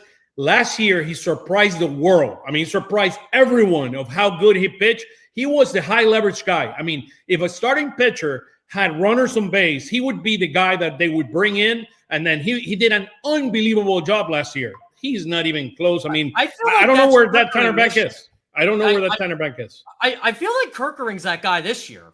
Would you guys agree with that? Like, he comes in with the runners on base. if everything I think he aligns was in the beginning of the year. I think they have put him. Look, there's one thing that I've learned over the years about relief pitching. They need to have set roles. Yes. Kerkering is a guy that you begin to move up and down. If you start moving him up and down, he doesn't prepare himself. I mean, this is half of the baseball game is mental. It is very, very important. And these guys need to have set roles. I mean, Alvarado has always told me that. Oh, he has a set role and he's not doing the job. So exactly. Yeah. The bottom line is him. Yeah, I don't like the fact that they moved Kerkering up and down, being kind of the 6th inning guy and now being the 8th inning guy. That is concerning for me. Well, and part of the problem is, Oscar, is if you're not doing your job, you get bounced down, so you can't get a role when you don't perform. Exactly. Yeah, and look, to back Oscar's point, guys in the clubhouse told me this year, even when Rob Thompson was here. One thing they really liked was Rob Thompson gave them set roles, and they felt comfortable in those roles, and Don Mattingly kind of kept them in that. That's why I thought this bullpen would be a little bit better. Last year, I can tell you firsthand, Ryan Kerkering did not know when he was coming in. It was just get up and throw, and he took it on the chest because that's his job. He's a major league pitcher. And now you find yourself in a very, very tough spot because you don't trust what you have. I mean, outside of Kerkering and Duran, you don't trust who you have back there. Yeah. Well, and you don't really know what you're getting with Kerkering sometimes. Like, there are times he just looks unbelievably good. And look, no one's hitting him, but he's also like that wild pitcher in Little League. He's throwing stuff you just can't hit or you don't swing at. And I think a lot of people, have a lot of the fans, I'm not talking about maybe in the organization, but have a hard time getting past Kerkering, the trust factor. Do I trust you in the 8th inning of the National League Championship Series that you're not going to walk the bases loaded or have something happen? So I think that's where he struggles with the trust, the circle of trust. And Oscar knows too, just from his interactions with a lot of the guys on this team over the years, like those bullpen guys, they care about one thing. Did we give up any runs? If they didn't, then it's a good day. They don't care if they walk 3 guys. If no runs came in, I mean, look how pumped Orion Kerkering was. Jonathan Bowen got that last out. If one, it bails him out, so he doesn't give up any. And 2, Bowen doesn't give up a run. That's what they strive for. Let's go to this one. Our friend over at Phillies Tailgate. Bring up Alex McFarland. Jeff, you have opined that he is where he is right now because they are showcasing him to trade him. But you need a bullpen guy. Is he a guy to trade or is he a guy to help? To me, he's the answer. I think he solves a lot of problems, right? If you bring him up, say you bring him up after the deadline, you don't trade him. Look what he can bring you or provide for you in the 6th or 7th inning. He throws 100. And this is like not just he throws 100. He's like Johan Duran throws 100. It's very consistent. And he's got a nasty sinker to go with it that's in the high 90s. Yeah, and his changeup's really good. Like, I'm telling you, even when this guy gives up runs, his confidence is good. Oh, by the way, he's friends with a lot of guys in this major league organization because remember, he's been around for a while. Like, he was around when Kerkering was around in Jersey Shore, and that was 3 years ago. So ever since they moved him to the bullpen, he has just been a completely different pitcher for the better. I really hope they don't use him as a trade piece to get something else. But I think that's what's going to happen. The Phillies are in a very tough spot here. Because if you bring him up and he fails in AAA, he could have been a trade chip for you. And if you bring him up and he doesn't do the part, I mean, his value will come down. So right now in AA, he has the maximum value. And I mean, that's the reason why they're not bringing him up anytime soon because of that. I mean, unless they make the decision that they want to keep him and then they will bring him up to potentially the big leagues immediately because an arm like that, you need badly right now. And you know, it's funny. I was talking to a bunch of people about Alex McFarland in the organization, and you know, why would you hurt his trade value right now, right? And by the way, the easy answer is we got too many arms in AAA. I agree with that. They do because you got guys that need to pitch there, and if Tanner Banks is down there, Seth Johnson's down there. I'm kind of over the Seth Johnson experiment. I like him, but it is what it is. But look, like. Alex McFarland's value right now, and I was told this, they want him to pitch in high leverage situations in AA. He is the closer in AA. He's the 8th inning guy. He's gotten 6-out saves. He's gotten 5-out saves. There's value there. Until August the 3rd. August the 3rd, everything could until change. August the 3rd. Yeah. I was going to say, which is fine if he keeps dominating.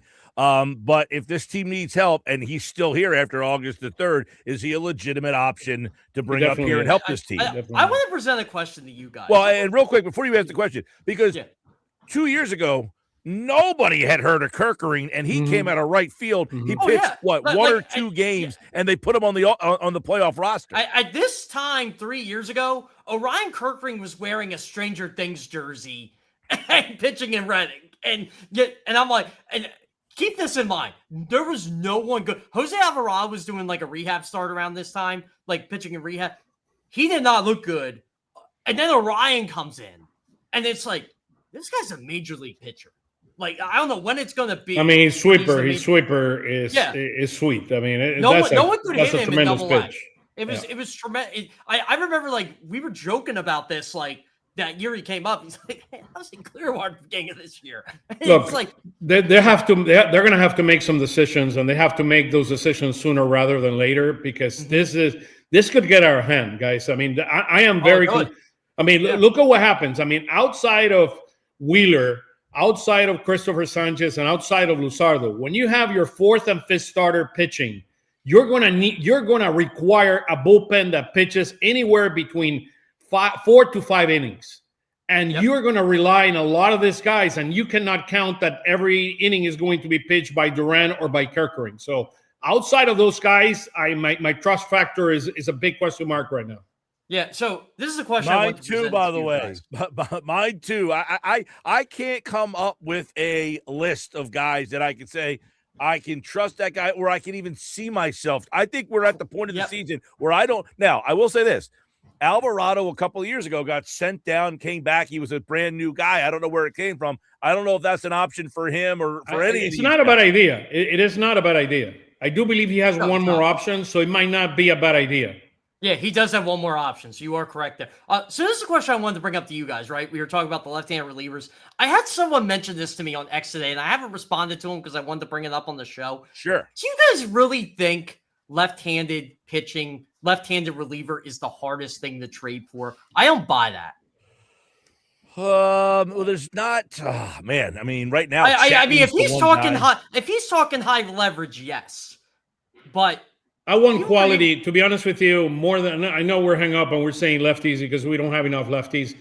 I'm more interested in getting a quality arm that can get outs. That's what we need. Somebody that you can trust and you can rely on. Yeah, I would agree. But I'm going back to a couple of years ago, though, when, my gosh, you go back to 2008, they got Scott Air off of the he got DFA'd. They picked him up the year. The year they got Tanner Banks. J.C. Romero's another guy they got off of the scrap heap. So that might be a way they might have to go this year. Is guys that are veterans. And that's where I was going. Like, you don't need to get a Aroldis Chapman. It'd be nice to get a Aroldis. You can get a Riley from the Mets. I mean, they're trying to trade the guy. You could get a guy that's reliable. He's signed through the end of the year, and that guy could be a very effective pitcher for you. I know Dennis Cook didn't work out in Philadelphia, but remember when they traded for him in 2001? They got him and Turk Wendell, and they really only traded like Bruce Chen, I think, or it was like Alan Walker or something like that. Like, I know Dennis Cook didn't work out, but that's what they needed at the time. He wasn't a high leverage guy. They just made him one. By the way, the Phillies have placed Tanner Banks on the injured list. Chase Sugart has been called up in his place. Musical chairs with the Trevino. You see Trevino out yesterday in the IL. Now he's back, and now it's Tanner Banks. I mean, look, that's a reality. Mike, I found it very interesting what you were, what ESPN provided, the perspective that the Phillies are a B- team. I give them a B. The thing is, this team is very inconsistent. In the month of May, we had the second best ERA in all baseball. In the month of June, you have the 4th best runs per game in baseball. So it's very, very inconsistent. And now, look, in the beginning we said we need hitting. Now we need in the month of pitching. Then we said we need a 4th or 5th starter. Now we're talking reliever. So it is a very inconsistent team. Oscar, that needs. Imagine when they bring it all together. I do. By the way, I do believe that is a B, more than a B minus. What this team is going to win 90+ games, and this team is a B at this point. Yeah, I'm with Oscar on that. I think it's a B. I wanted to point this out that you mentioned the 4th, 5th starter thing. Think about this. When we started this show back in March, right? You would agree. I think we all agree, like, their starting pitching depth wasn't deep, but at least they had options, right? They had Taijuan Walker as an option. You thought Andrew Painter would not get sent down. You thought Aaron Nola would be better. Gene Cabrera was next up. You thought Bryce Wilson could do it. All these guys are gone. It's crazy. Well, I think, guys, I mean, I'm glad you mentioned Painter, because I think the thought is in the second half of this season, I wouldn't be surprised if after the All-Star break, because they keep bringing Rangel and bullpen games, I think after this All-Star break, the guy who's going to make that start will be Andrew Painter. Friday's start is the biggest start of Andrew Painter's season. It is. I don't disagree. Yeah. Can he did? I mean, what he did at Rochester, can he do it again one more time? If he's capable of doing that, the chances are very, very high. Yeah. And the most important stat is the base on balls to me, more than the strikeouts. Yep. Command is the key for Andrew Painter to make it back to Philly. Yeah, and you know what? Hopefully he stays there, and a couple years from now we can laugh and say, remember when Andrew Painter got sent down? Yeah. Well, guys, hopefully that's the way it goes. By the way, Brady Singer tonight. The Reds are 1-10 when Singer starts in his last 11. This is a winnable game for the Phillies tonight. I would hope so with those numbers. Meanwhile, you've got Jesus Luzardo. The Phillies have won the last 8 games that Luzardo has started. Luzardo's been really good. It has been really good. But by the way, guys, Mattingly wants to come back as the Phillies manager next year. Yeah, we'll talk about that tomorrow in more detail. Hold on, can we bring it up quick? Can we just do like a quick, would you bring him back right now? I'll tell you, is that a surprise that he's actually come out and said it? I'm not surprised. To me, I don't think it's a surprise, but to me, it's a little shocking that, the question was the right question, right? Are you willing to come back next year? And said, yeah, of course I want to come back next year. Look, I love the way he answered it. Well, I signed a 2-year deal. No. I signed a 2-year deal, and he's on Dombrowski that I'm going to do it. Dombrowski has a very tough decision. And by the way, the most important thing, he has an intern tag.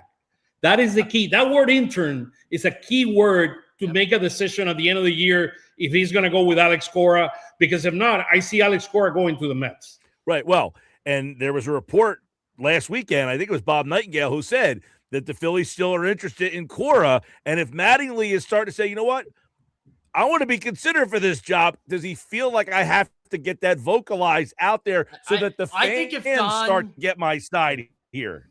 Yeah, I think if Don wants this job, they have to make a postseason run like they did in 2022 at Rob Thompson. I agree with that. He needs to take them at a minimum to the National League Championship Series. That's where and losing 7 games. I mean, if you're losing 7 games, I'll take it to the Dodgers or whatever. But don't lose in 7 games when you're up 3-2 with 2 games at home, right? Oh my God! And then hey, you know what? Kimbrel is a free agent. Oh, don't even go there. And they need bullpen help. You know what's crazy about the Craig Kimbrel thing? Like, everybody says he sucks. People forget he was an all-star that year.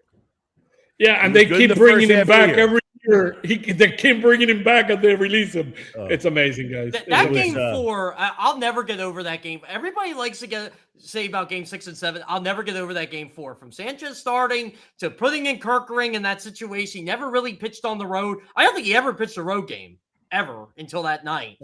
Just the decisions made, the lack of offense. That's what cost him the series. Said, do not remind me of the last 3 postseasons. I always tell you that. I feel like I bring them up to you. I hate talking October, and it's I bring it up to you. Like, if you ever want to get Oscar upset, that's the way. I don't want to get him upset.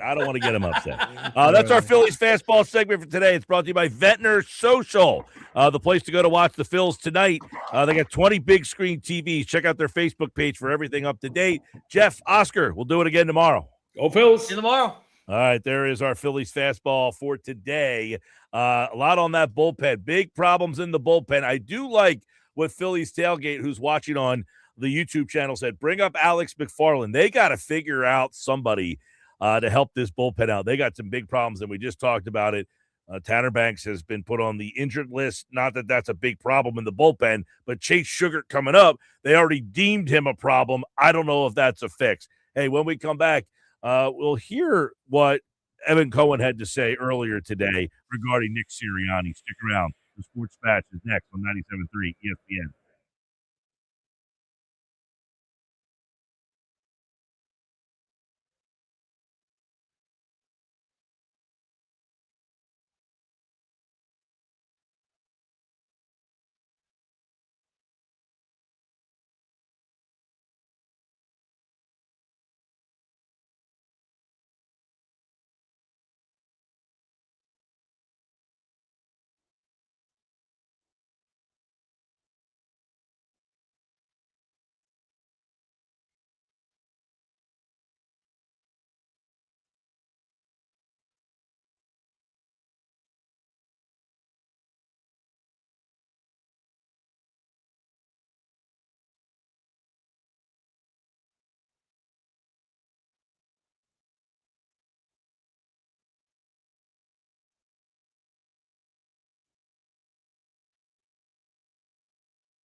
All right, don't forget tomorrow to join us live at Pig Dog in Wildwood. It's the annual Battle on the Beach tournament, and it's happening this weekend in Wildwood. Watch all the action with no admission fee for the spectators. Take a break from the sidelines to visit Pig Dog Beach Bar, located right next to the fields, and try the new Rough Life beer. It's a collaboration with Mudhead Brewing Company. Check out the Sports Bash live tomorrow on the beach in Wildwood, only at Maury's Piers at Pig Dog Beach Bar. Yep, the whole gang will be down there tomorrow. You can stop out and see the show live. Sports Bash coming up. Our division previews begin with the AFC East. There's a guy that played in Philly that's now in the AFC East. What kind of atmosphere, what kind of impact will he have?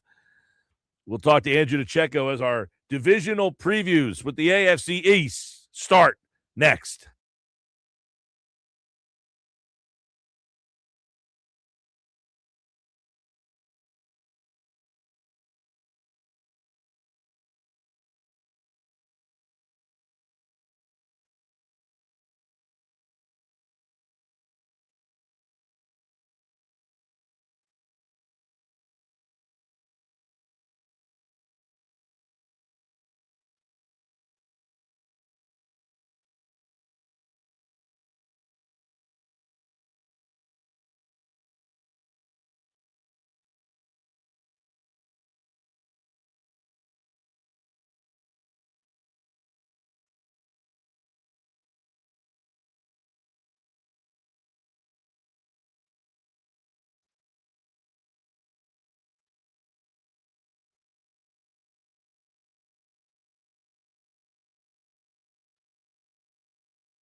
Football 4 powered by the Inside the Birds podcast, which you can get on all podcasting platforms.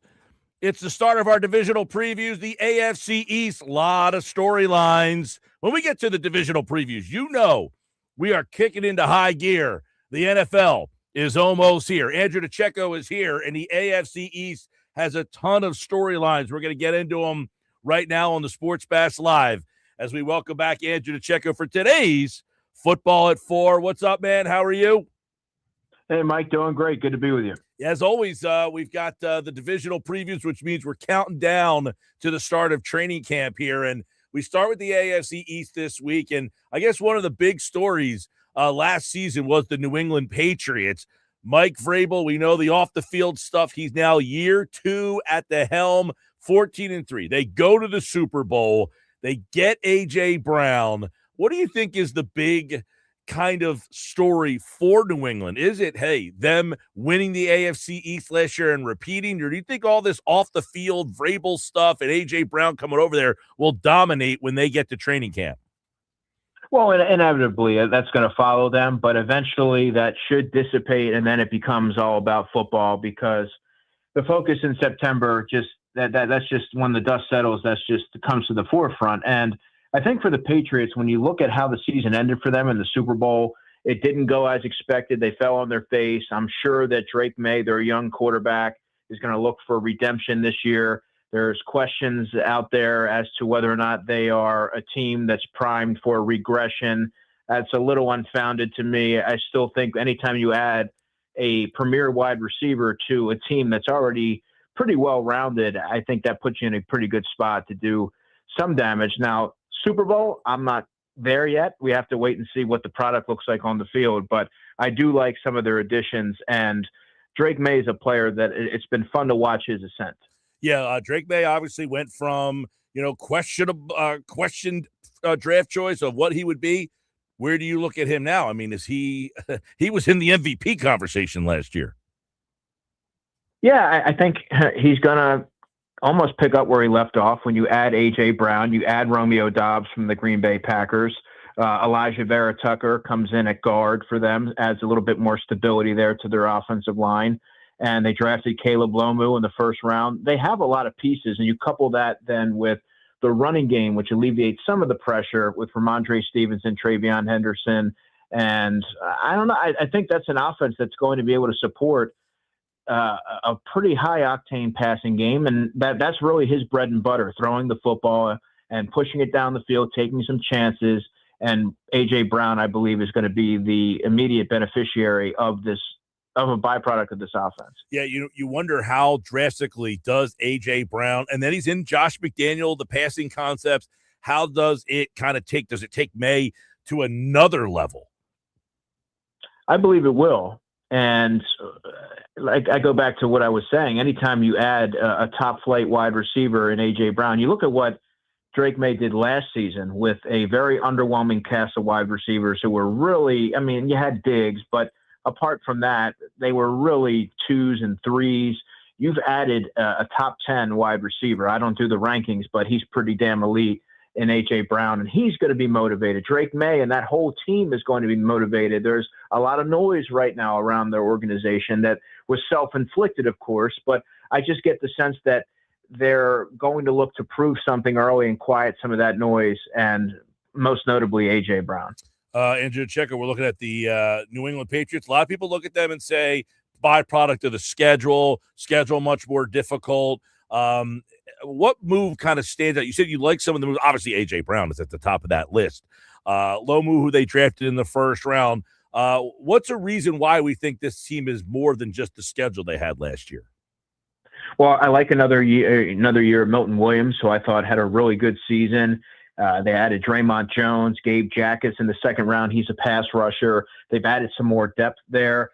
Kevin Byard, of course, former Eagles safety for a short period of time, comes over to team with Craig Woodson. Craig Woodson, one of the more underrated safeties in the game, was a 4th-round pick in 2025. Marcus Jones at nickel. So all of these players are sort of just going to continue to grow within that system. And then I looked at the offense, and it was evident that prior to acquiring A.J. Brown, they needed a a bona fide playmaker at the receiver position.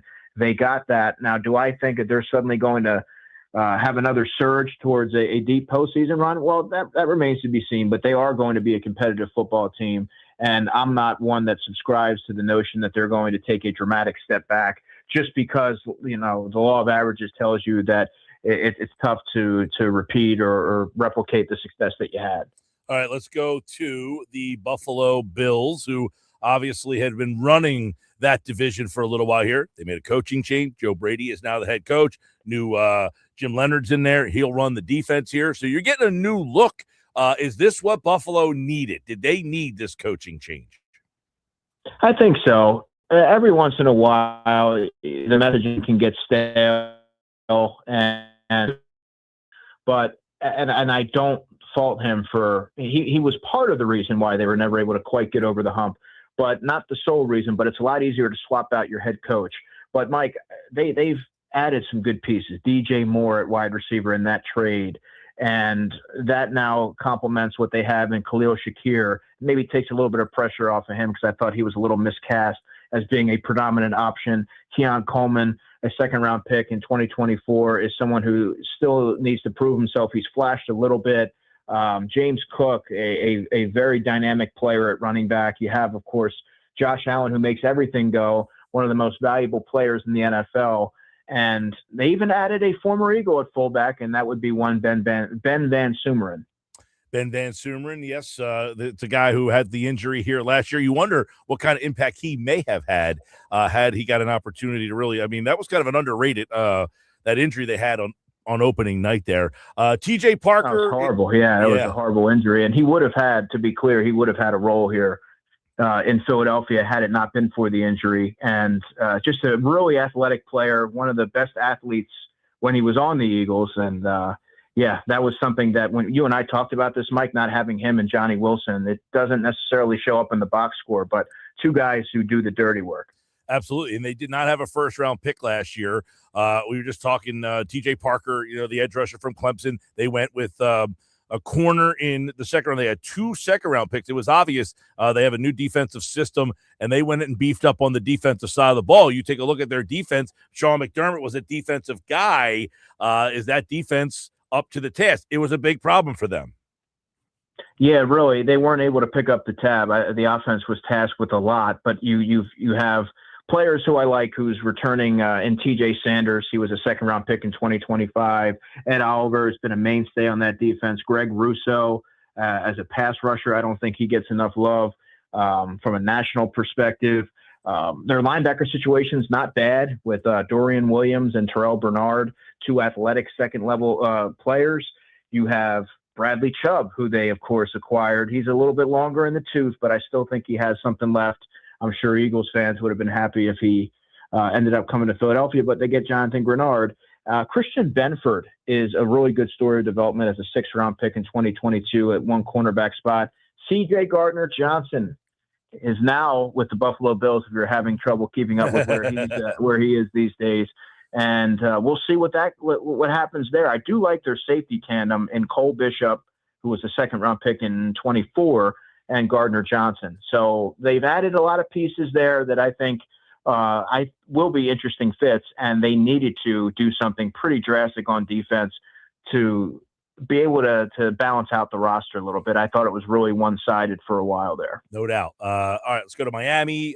Big story there. Another team in this division changed the coach. Jeff Hafley is the new head coach there.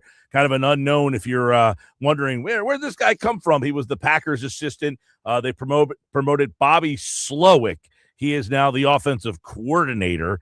So you've got a new coordinator, new head coach, new defensive coordinator. This is a team that had Tua for years. They put big money into Willis down there. Is Miami a team that you're intrigued by with all these new moves? I am a little bit, Mike, to be honest with you. Adding someone like Malik Willis, who you haven't necessarily seen enough from him to generate a ton of buzz, but there's intrigue there. And you wonder what he can do with a full complement of games to work off of and grow from. Caden Proctor, who the Eagles liked in this draft, was their 1st-round pick. He looks like he's going to play some guard for them early. Jalen Tolbert is someone who, with the Dallas Cowboys, you saw flashes, but you didn't see a lot of consistency there. But I think in maybe a different situation, he can thrive. I really liked him coming out of South Alabama. Chris Bell, a third-round pick for them. He's probably a first-round pick if he doesn't have the knee injury at Louisville in his final season. That was a tremendous value. We'll have to wait and see how early he's going to be able to help them. And A-Chain, they have Jalen Wright. So they have some dynamic playmakers on that side of the ball. The big question, and it's a fair one, and it's a pretty big one, what are they getting in Malik Willis? Who is Malik Willis? 2 first-round picks. Caden Proctor, the offensive tackle, a top 15 pick.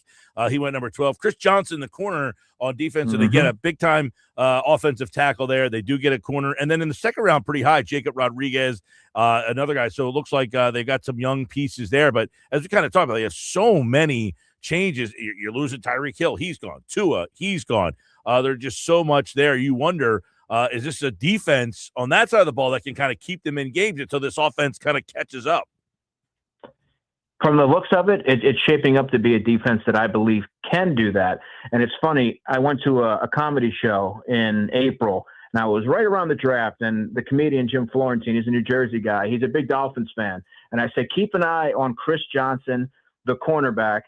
And sure enough, they ended up drafting Chris Johnson, and I interviewed him actually on Inside the Birds prior to the draft as well. That's someone who's a plug-and-play guy. He's going to help elevate that secondary to another level, can take the football away. Kind of reminds me a little bit of Quinyon Mitchell in that I think he's going to be a day one impact type of guy. They have Chop Robinson there, who is a Penn State guy, first-round pick in 2024. Lonnie Johnson, who's bounced around a little bit. He was with the Raiders prior to arriving with the Dolphins. They added former Eagle edge rusher Josh Uche, who returns home to Miami to play there. So, yeah, I mean, I like a lot of the pieces that they've added. Michael Taff, a safety out of Texas, a really good fifth-round pick for them, and someone who I interviewed at the Combine. He played with Drew Makuba, and I think he's going to have a really long career based off of that. Jacob Rodriguez, you mentioned, being a second-round pick in 2026 just a few months ago. And Kyle Lewis was one of my sleepers in this draft class. He was a fourth-round pick this year.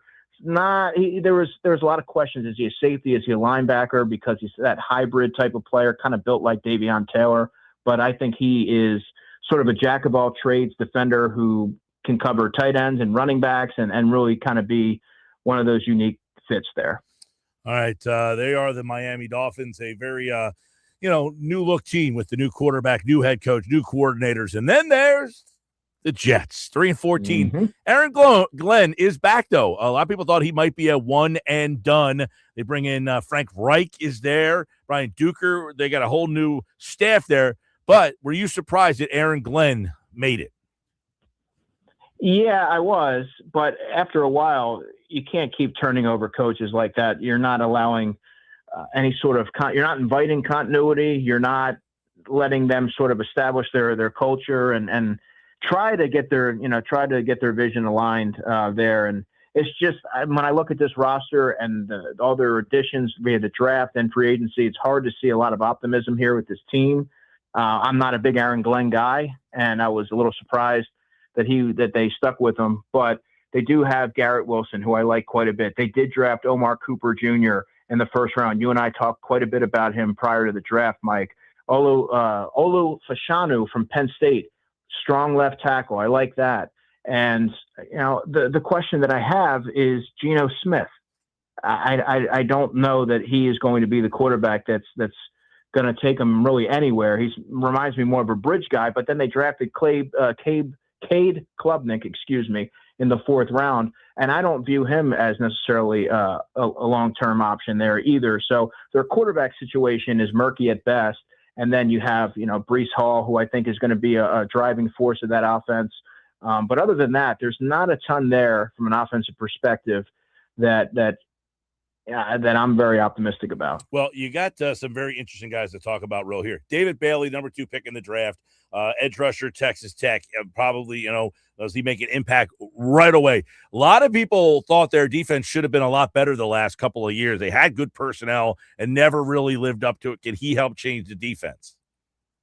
I think so. David Bailey, I was bullish on in the draft. I I thought he was the most polished pass rusher in this class, someone who offers day one starter upside and is going to be a really steady pro. And they weren't in a position where they could afford to take a swing on an upside player, at least in my estimation. You needed to get a sure thing. He can certainly do that, I believe. They also have Tavondre Sweat, who they acquired in that trade with the Tennessee Titans. David Onyemata's bounced around a little bit, but he's a good veteran presence there on that defensive line. Joseph Asai, Nahshon Wright. Nahshon Wright has sort of been a pleasant surprise. He was with the Chicago Bears, if you remember. Minka Fitzpatrick is there as well. And D'Angelo Pons, their nickelback, was a second-round pick in April. I liked his tape quite a bit, Mike. So it seems, we have to wait and see what the product looks like on the field, but it seems like they've added players who can help them in the immediacy. Much like in the year 2000, the Jets had 3 first-round picks in that year 2000. This time around, they have 3 first-round picks. We just talked about Bailey. He was the second pick of the draft. Kenyon Sadiq was 16th, and Omar Cooper was number 30th. How do those 2 rookies help the offense? Yeah, well, Kenyon Sadiq, and I neglected to mention him because I was going through Omar Cooper, but Kenyon Sadiq is a 3-level threat who you like his athleticism. We'll have to see what he can do as a blocker, but as a safety valve for a quarterback like Geno Smith, who isn't necessarily going to pick up yards with his legs, he's going to stand back there, he's going to take a lot of hits. I think Kenyon Sadiq's going to be the beneficiary of someone like Geno Smith who knows how to get the ball out. We'll find him over the middle. But Omar Cooper Jr. is special in the sense that you can get him out in space. He is really good after the catch. Both players, Kenyon Sadiq out of Oregon and Omar Cooper Jr., they're both players. You get the ball in their hands and you let your playmakers do the rest. So, yeah, I mean, I think in other circumstances, if I felt a little bit more strongly about the quarterback situation, I might be a little bit more bullish on the offense. But with Geno Smith, it's sort of an underwhelming option that they have there. We'll see if he can make the most and help these rookies along. All right. A look at the New York Jets. By the way, I was wrong. The Jets had 4 first-round picks in the year 2000, not 3. They had 4. And they hit on John Abraham, I guess, was pretty good. Chad Pennington was pretty good. Anthony Beck had a nice long career. The other one was Sean Ellis for the Jets. And, of course, this year, lineman, yeah, this year they had 3 picks. We'll see which ones. They also took D'Angelo Pons, another Indiana player, who was fabulous. Him. I liked his tape a lot. Good quickness, good short area quickness. The Sadiq pick was interesting because they drafted Mason Taylor the year before in the second round. So, unless they view Sadiq as a movable piece or they're going to play a lot of 12 personnel, it was a curious selection. But I get the fit. You take the best player available, and they have 2 really good young tight ends. All right, last year Patriots 14-3, Bills 12-5, Dolphins 7-10, Jets 3-14. Yikes! They lost 5 straight to end the year. How does Andrew DiCecco see the AFC East in 2026? Well, I have the Patriots leading the division, followed by the Buffalo Bills, followed by the Miami Dolphins, and in the proverbial basement, your New York Jets. So exactly the same finish as last season. We'll see how that all unfolds. We're getting close to it. Our division previews continue next week. We'll look at the AFC North, the Steelers, the Ravens, the Bengals, and Browns, which was highly competitive last year. We'll see how Andrew shakes that one out, but that has been a look at the AFC East. Andrew, thanks, man. Take care, Mike. I love this time of the year. Now we get to get into it. Now we're getting our hands dirty with the division previews. He likes the Patriots, the Bills, the Dolphins, and the Jets. That's the one division that I wouldn't be surprised if it finished exactly the same way that it did a year ago. Sports Bash Live, 97.3 ESPN, the 97.3 ESPN free mobile app. And, of course, watch the show live on the 97.3 ESPN YouTube channel. Many of them are. Everybody watching on YouTube today. Don't forget, tomorrow we'll be on the road at Pig Dog in Wildwood. Sports Bash on location, right on the beach. A Friday on the beach? I haven't had one of those in a long, long time. However, we'll be there tomorrow. Pig Dog in Wildwood. Phillies lineup, it is out, and it is brought to you today, as always, by our friends at Chachi's 13th floor, coming soon to Rafici's on the White Horse Bike in Absecon. Right now, Easy to do. Text your name 609 403 0973. Text your name and where you're from to 609 403 0973 on the White Horse RV text board. And if the Phillies score exactly 13 runs tonight, you will be entered to win a $100 gift card to Chachi's 13th floor at Rafici's. If they do not score at exactly 13 runs tonight, don't worry. You're in the running for a $25 gift card. Tomorrow we'll announce the winner on the Sports Bash. The lineup tonight, Turner's back in the leadoff spot. Schwarber's hit 2. Harper's back in his number 3 spot. Marsh, Bohm, Stott, Rincones, Real Muto, and Justin Crawford hits last tonight for Jesus Luzardo. They will be facing. Now, this is an unbelievable stat. I can't even believe that this is the number in this spot here for Brady Singer. The Reds are 1-10 in his last 11 starts. He is 1-7 with an ERA of 5.06 in that span. That's your Phillies lineup tonight, brought to you by Chachi's 13th floor. Text your name and where you're from to 609-403-0973 to enter for a chance to win a $100 gift card with the Phillies tonight. When we come back, the Nuggets are here. We got a live edition of the Nuggets on the way, and a bad job by Nuggets. Bad job by Nuggets. We'll tell you next on the Sports Bash.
All right, 429 Sports Bash Live, 97.3 ESPN.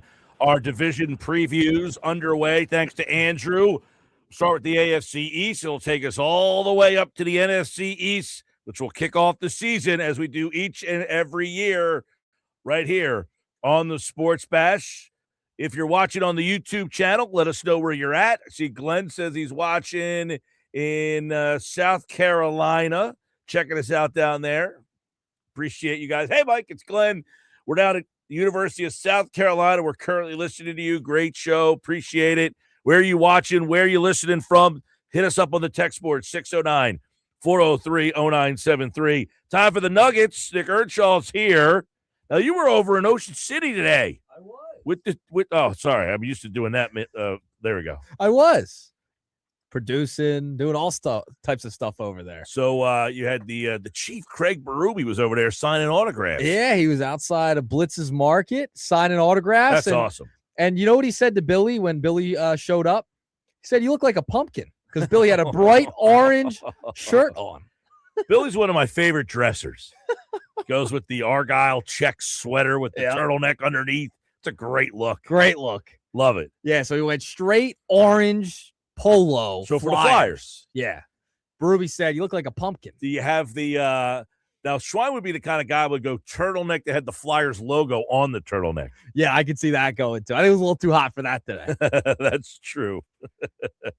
You said there was another special guest There over there. was this was unbelievable. So about, I would say 11:40-ish, or maybe around there, 11:45, 11:50-ish.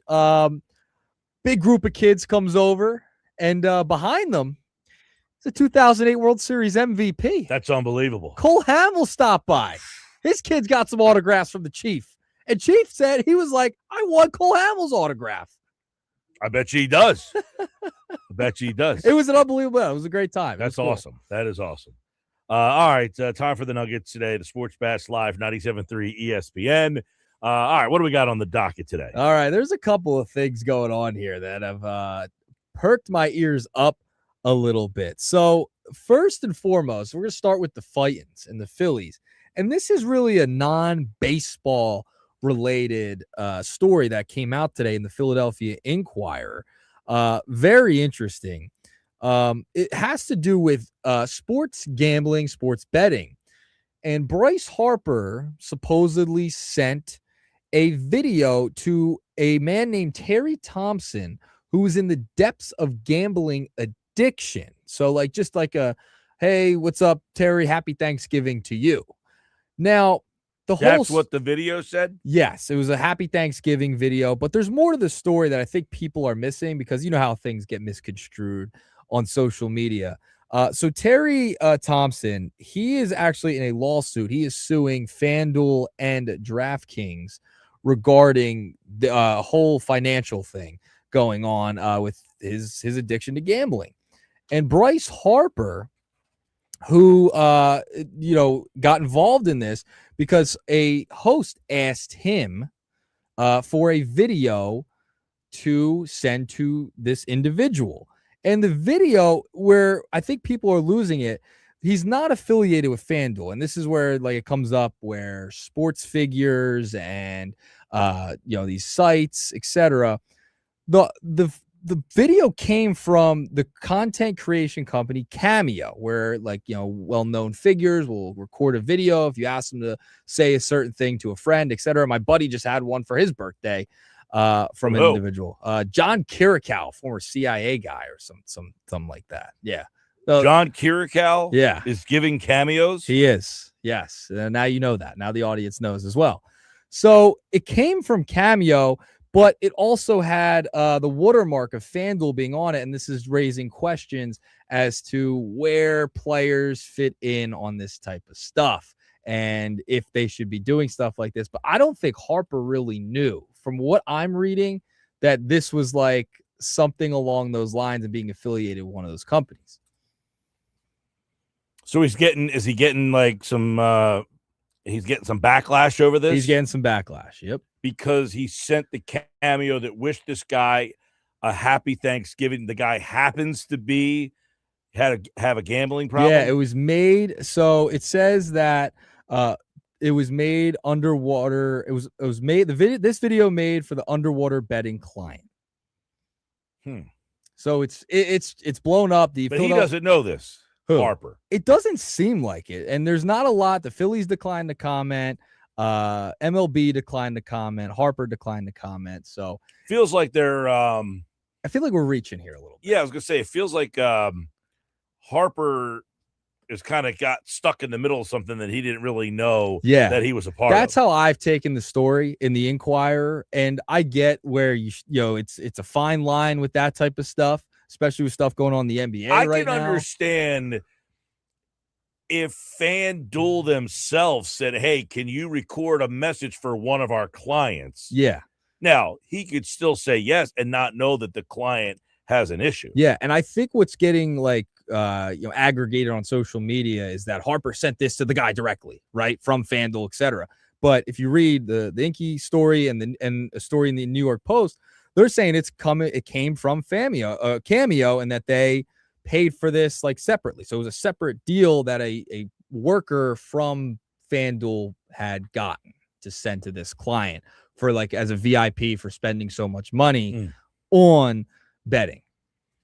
So essentially the anti-gambling world is trying to say now that Harper is somewhat insensitive for doing what he did. Correct. Yeah. And I feel like the way the story kind of reads is that Harper really, if it's coming from Cameo, he's just, reading what was asked of him, right? And you could do that. That's fine. That's perfectly fine. And he's not named in the lawsuit at all for the individual who's suing the companies. Yeah, I don't find that there's a whole heck of a lot that Harper's at fault at here, if anything at all. Yeah, I don't see it. I think people were kind of reaching a little bit, and all Harper did was wish the guy well and a happy Thanksgiving. Right. It wasn't like, hey, we can't wait for your next bet. Yeah. But the problem was it had the watermark of the logo of FanDuel on there. And that's where it's like, whoa, why is he affiliating himself? And people are getting upset about it. I'm not going to put a lot on Harper's. I'm not going to be putting a lot of blame at Harper for this one. No, I don't think so either. The way I'm reading it, it's like it was kind of misconstrued. He was put in a situation that he had no idea. And the way the story's kind of being framed, that's how I took it. And, I understand where people are coming from, where they don't want athletes even associating with them, even though it's in the middle of the ballpark, these ads. Yeah, I see. It's like one of the top trending news here on the Twitter X platform today. The Twitterverse is going nuts. That's how I took it. If you took it differently, I mean, I'm sure you could. But so how long is the video? Very short. It's not very long. All he said in it was like happy Thanksgiving and wish the guy well. Like these cameos are not very long. Okay, well, so I guess. So I'm reading this here. So FanDuel has issued a statement. Okay, that's an update. FanDuel is committed to fostering a culture of responsible gaming and protecting our customers. Unlike illegal offshore sportsbooks, FanDuel employees are trained to recognize the flag signs of problem gambling and offer resources and tools. We continue to review and strengthen our policies to ensure we have the industry's strongest consumer protection initiatives. Yeah, and I just think if it went through Cameo, I don't know. That's where you kind of lose me. If it was a video from Cameo, not like a personal message like, hey, I texted Bryce and he sent me a video. You know what I mean? Like if it goes through Cameo, I feel like that's different, right? Yeah. That's a whole different scenario. And people are like, I've seen comments like Bryce Harper's insane for doing this, etc. But if it went through that channel. So apparently Bryce Harper's hired to make a thank you video for a customer. Correct. To keep him. The guy lost $2 million. He had his house repossessed. Yes. See, and he bet like $18 million with FanDuel. Jeez. Yeah. Guy had a couple of issues there. But the thing with Harper is that I don't see like how this is really his fault. Was it the best thing to possibly do? And because you can decline cameos, like you don't have to do all of them. You could decline them and people get their money back. Yeah, I mean, like I'm torn on this. It's a weird situation because here's a guy who has gambled away his house and millions of dollars. And FanDuel is sending him almost like a thank you for being a very loyal customer. But in that world, thanking you for being a loyal customer essentially means I have taken you for your worth. Right. It's different for like one of our salespeople here, sales radio advertising to a client, and they get business off of it. And then around Christmas, you get a thing of Johnson's popcorn for thanking them for their business. Hey, here you go. Thanks for being a client. This is similar but different. Yes, it's similar but different. I hear what you're saying. Yeah.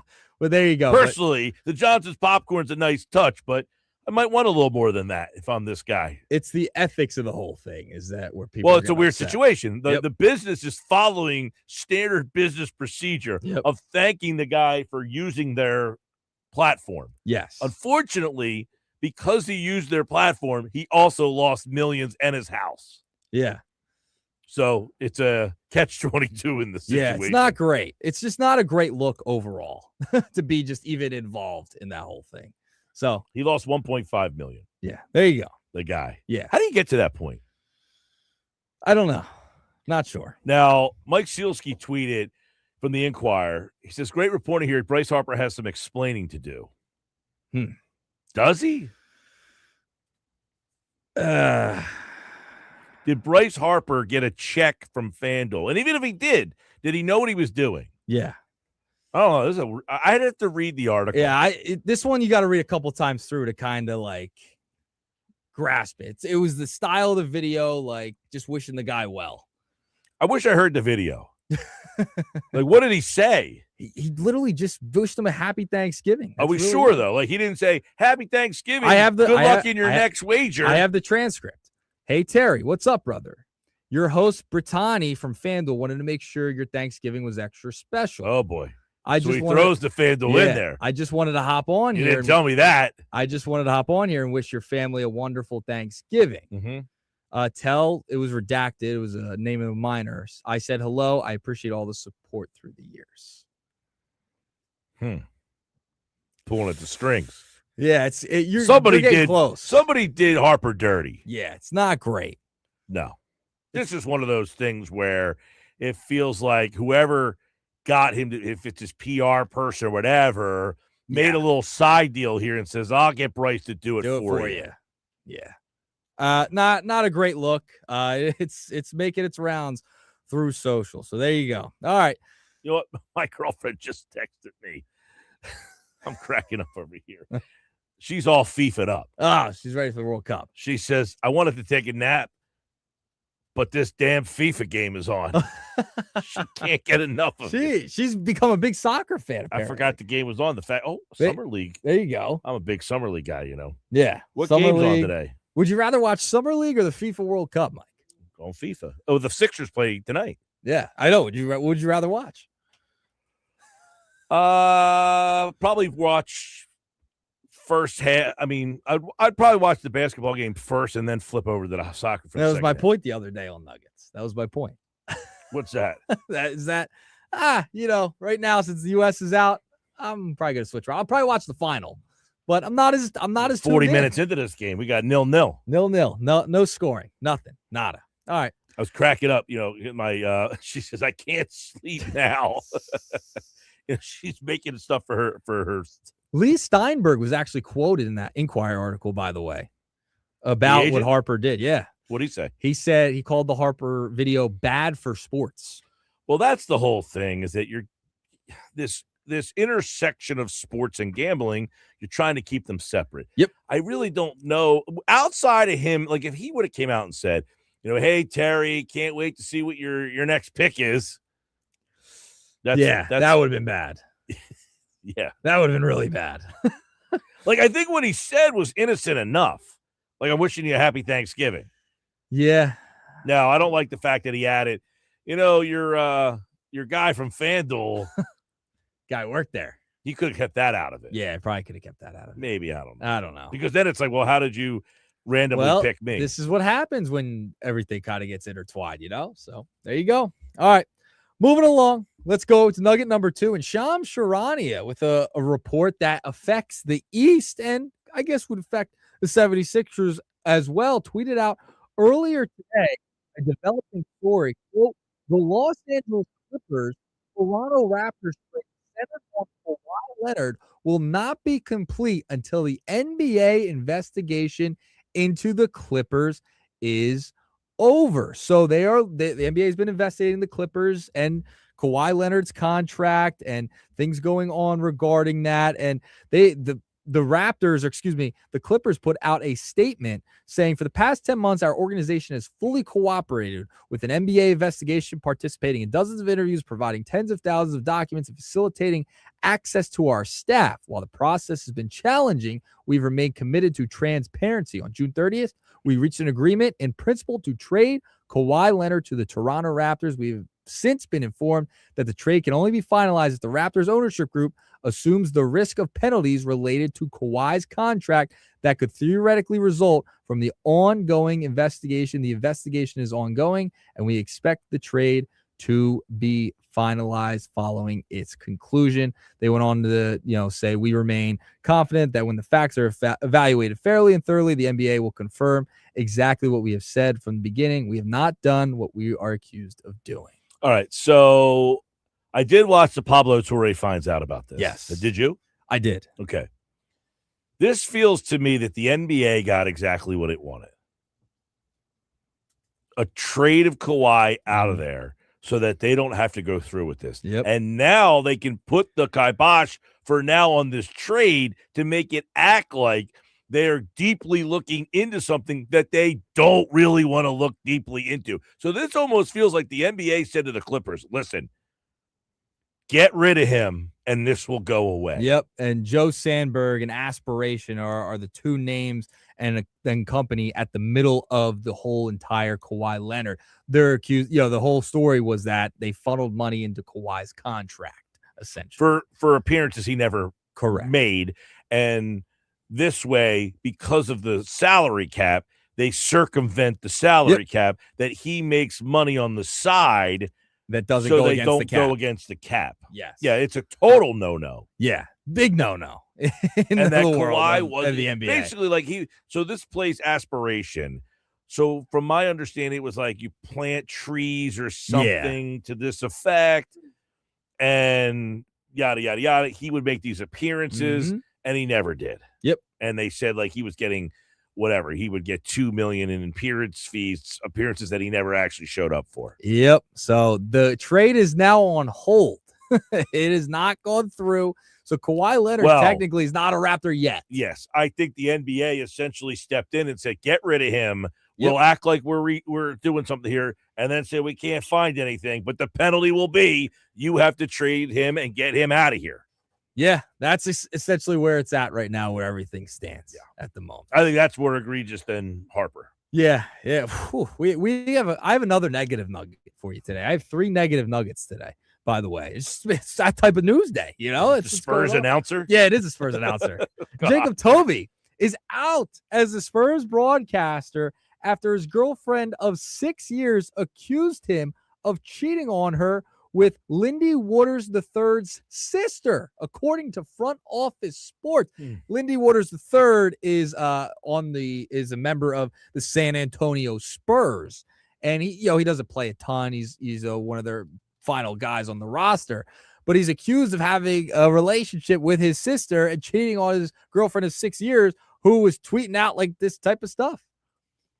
So he's the play-by-play guy. Play-by-play out. He has a girlfriend or a wife. A girlfriend of 6 years. Okay. Cheated on her with Lindy Waters III's sister, who was on the Spurs. Right. Player on the Spurs. So if he cheated on his girlfriend with a non-player relative, does he get fired? Probably not. I think the fact that it was a player's sister has a lot to probably do with it. What this is a crazy situation. He's been the player. I think he has a lawsuit here. Really? Yeah. All right. You can't. I mean, you're telling me the reason they said, "Hey, you are fired because you cheated on your girlfriend." I want to know what the actual cause of termination. No, if he was married, that he commits adultery. That's a different situation. They weren't. I'm married. not condoning any of this here. I'm just saying, does he have a case? Is my question. Yeah. Well, we have to have a lawyer in the listening audience here. Would you back me on this? That I would say that just simply cheating on his girlfriend can't get you fired, can it? well, I was going to ask. I'm not a lawyer, but I do know that a lot of organizations have morality clauses Yeah. in their contracts. You know, Well. it's something I've heard WWE superstars talk about in some of their interviews about how people don't realize the reason why they can't do certain things is because if they do, basically they can have their entire guaranteed money terminated. So was there potentially a morality clause in his contract? That's fair. I mean, I Yeah, guess if that's that's fair. in there. Yeah. I don't this today has been throwing me for loops for some nuggets. Now, really quick. So refresh my memory. So the woman who he cheated with, Yes. who is the woman again? It is a player player's on the sister. Spurs Okay, so sister. it's a player's sister. Yes. So now my next question would be, if I was doing the investigation, I would ask, how did we find out? Did the player inform on him? His current girlfriend of 6 years put up an She's the Instagram one. story. Right. She's the So one that outed she him. ratted him out. Ratted him Yeah. out. So then did the organization be like, bro, what are you doing? And then after that, did the player find out? Well, I mean, the player, you can't have I can understand that they can't have a working relationship anymore, right? Right. Although maybe the player doesn't care. Yeah. I mean, yeah, I don't Yeah, know. hooked Maybe the up with player my doesn't like his sister, sister. big deal. None of my business, you know? I don't know. But now he's out of a job as a Spurs play-by-play man. Yeah, I'm wondering if he has like a morality And he clause just in got his hired contract. recently. Yeah, he hasn't been there. I think since 2024 he's been I was there. only there a couple of years. I saw. Yeah, not very long. Not very long. Out. Brock Meyer too. That's what Yeah. that guy is. A lot of negative nuggets today. That's a bizarre story. I mean, I Crazy. You can't have him still working there if the player is like, dude, get this I'm, guy out I'm of here. uncomfortable. Yeah. So Exactly. so what job does this guy get next? It's a great question. Tough question. He's going to be calling mainland high games. Is he allowed near Mainland High? It's a good question, too. Well, yeah, with this history now.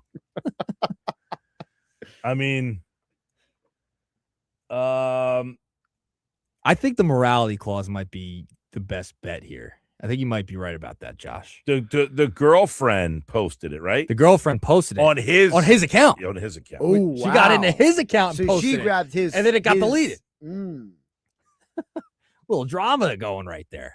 So she used social media to her advantage. Yes, not to his advantage. Crazy On story. his own account. On his own account. I'd like to see how that one ends. Does he have a case here? Very interesting. Could happen. Anybody see Saquon Barkley getting involved, making a pitch to LeBron James? No, did. did he just make it? He made the comment that Oh. he said, unlike what Josh Hart thinks about the city of Philadelphia, it's a great city to win a championship. Yeah, Josh Hart continues to bash the city of Philadelphia as a sports fan, as a sports town, and their fans. Is Josh Hart receiving money for all this? I don't know. There you go, Mike. Live edition of the Nuggets today. How about that? Oh, we'll see what we got coming up next hour here on the Sports Bash Live. Durso at 5:30. Leo Carlsson has made a lot of money. He's staying in Anaheim. It wasn't his decision, but they have matched the contract. We got all that and more next hour on the Sports Bash Live on 97.3 ESPN, the 97.3 ESPN free mobile app. And you can watch the show live on the 97.3 ESPN YouTube channel. We got FIFA, Fever, nothing, nil, whatever you want to call it. At halftime, we got more Bash coming up. Your text messages and more, 609-403-0973 on the White Horse RV text board.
Final hour of the show. The Sports Bash is live, 97.3 ESPN. I'm like, yo, what's up, everybody?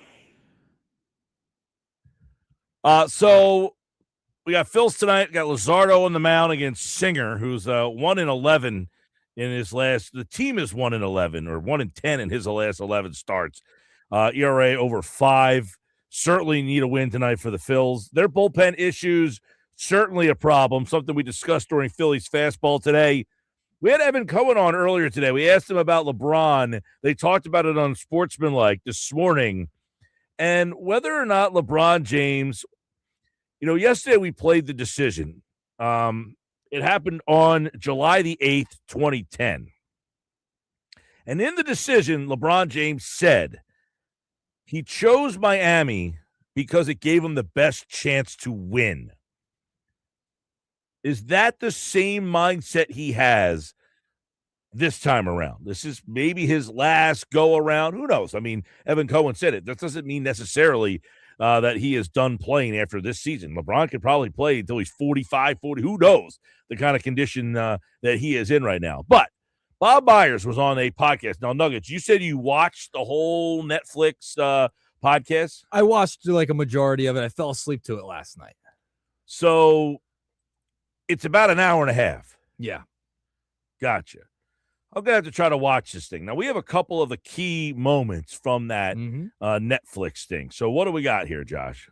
So what I did was I jumped through out it and found the actual parts where they talk about LeBron, and I'll do what Nick did later, and I'll probably watch it tonight before I fall asleep, to get the rest of it, because there is some interesting stuff in there, but it's not all LeBron related. So they began early in the conversation, Mike, where Bob Myers basically was talking with Rich Paul and basically saying that he's aware that people like LeBron James don't think like the rest of us do. He knows who he wants to play with. Does he really need help? I'm not saying you do help him, but yeah, this guy's not 18. He knows what works for him, right? Well, I think when you obviously you've been a part of this with great players on your teams, when you have these guys, it's much deeper than the surface level things that the average person would think about. That makes sense. It's much deeper than the surface level thing that the average people think about. So LeBron last time says, I chose Miami because it gave me the best chance to win. That sounds like something that the surface level person would think about, right? Generally, people like us would say, how many millions do you need? Right. But people like them would say, I'll take an extra 10 million to go play in Miami as opposed to making less money to go play on a better team. Now, at that time, they put this thing together, and that was the whole purpose of it, to put the best team in Miami. But this time around, money's not really a question here, or likely isn't. He might take a minimum.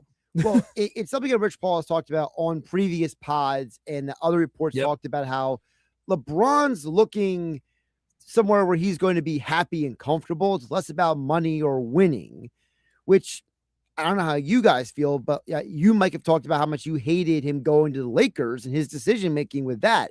So it almost sounds like his decision-making. Oh, I said before, I think the whole Lakers thing was a flop.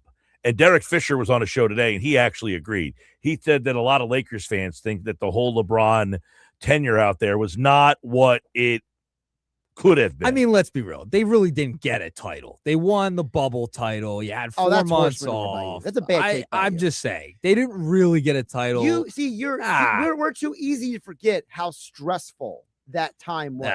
I mean, there were people, you could add all you want. People were scared out of their minds to leave their house. This was a stressful environment. People were not happy to be there. And the Lakers were basically the team that had the most mental fortitude.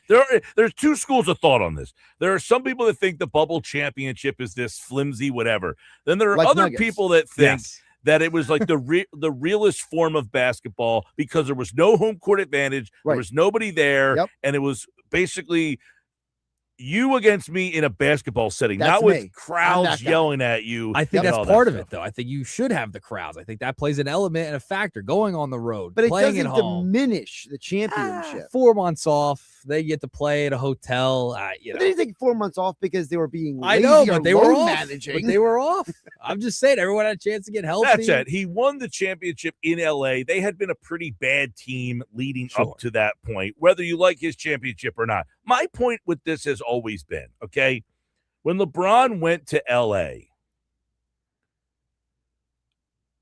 when he was in Cleveland and when he was in Miami, I felt like LeBron was in my face and in the NBA lexicon at all times because we're on the East Coast. Right. So they would play at 7 o'clock or 7:30. So you turn on TNT or ESPN, and who would you see? LeBron James. Now, the Lakers played a lot on national television. The problem is on the East Coast where everybody lives, he didn't come on until 10:30 at night most times. So I just felt like for the last 8 years that LeBron was not as in the NBA lexicon as he was for the previous Well, that's years.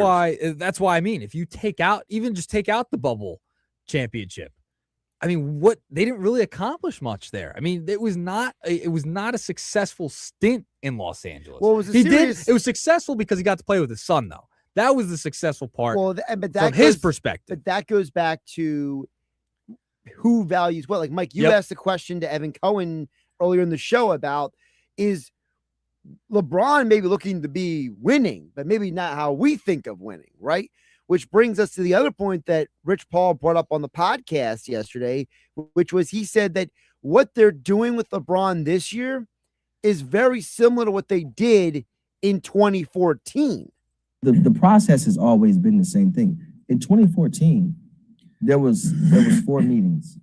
He wasn't in none of them. The Lakers flew in, Cuban flew in, Phoenix. And they just met with you? Just me. Yeah. And I and learned then you a lot. leave and you go, listen, this is what you're doing now. Yeah. I mean, he's essentially entrusting Rich Paul to make the decision for him. Right. He's already had it in his head where he wants to go. He's just saying, is there any reason I should be thinking of that I'm not already thinking? Well, that's the conspiracy theory that's been brought up by other people, right? People have brought up the fact that LeBron already made his decision, but he's opening the window in case if Rich Paul wants to convince him otherwise. Yeah, and he wants to post the golf Instagram stories and just, you know what I mean? Like, it kind of feels like he already knows, and Rich Paul's just kind of out there doing what he needs to do. Well, how much then diligence. yesterday, I played the audio, and I don't know if you have that audio or not, where Rich Paul, they said, make your pitch. What would your pitch be? And essentially, Bob Myers makes his pitch, and he says, if he wants to win, he would come here. If you're talking about the Sixers, if he was here, I'd say I honestly believe this is your best chance to win. You have to decide all the other things that are equally important because it's his life, right? He has to play, he has to face the scrutiny of his decision. That'll half people will say you should have done this or should have done that, and they'll criticize him for whatever. What I would just say is, if it's about winning, let's talk about this team. You can win here in Philadelphia. If you want to talk about other stuff, about what's this guy like, what's that? By the way, he knows players, a lot of them better than I do. So his pitch is essentially going back to the decision. If it's just strictly about winning, like it was the last time, there's no choice here. We're the best choice. You're picking Philadelphia. If you want to win a championship, you're picking Philadelphia. Now, granted, Cleveland still has a good lineup. I don't know how it would work. You got James Harden, Donovan Mitchell, Evan Mobley, Jared Allen. Signed yet. I know, but I think he's probably going to warm up to the idea of playing with LeBron. So he'll probably most likely come back. So that's your lineup in Cleveland. So it's a pretty decent team. Does that lineup, though, is it a better fit than the Sixer lineup? It's not, but it's also home, and that's what Cleveland has. So, but as Evan Cohen brought up today, he brought up an interesting point. That doesn't mean that he only has to play one season and then call it quits. He can play one season in Philadelphia, see how it goes, And if he doesn't like it, he can go back to Cleveland next year. Well, that goes back to my idea I had years ago. I always believed that LeBron should just vagabond the rest of his career. I wanted LeBron to just play for every team almost till he finished up. Like, my idea was him just go on a world tour and try to win championship with every single city. Like, you want to differentiate yourself from the great Michael Jordan.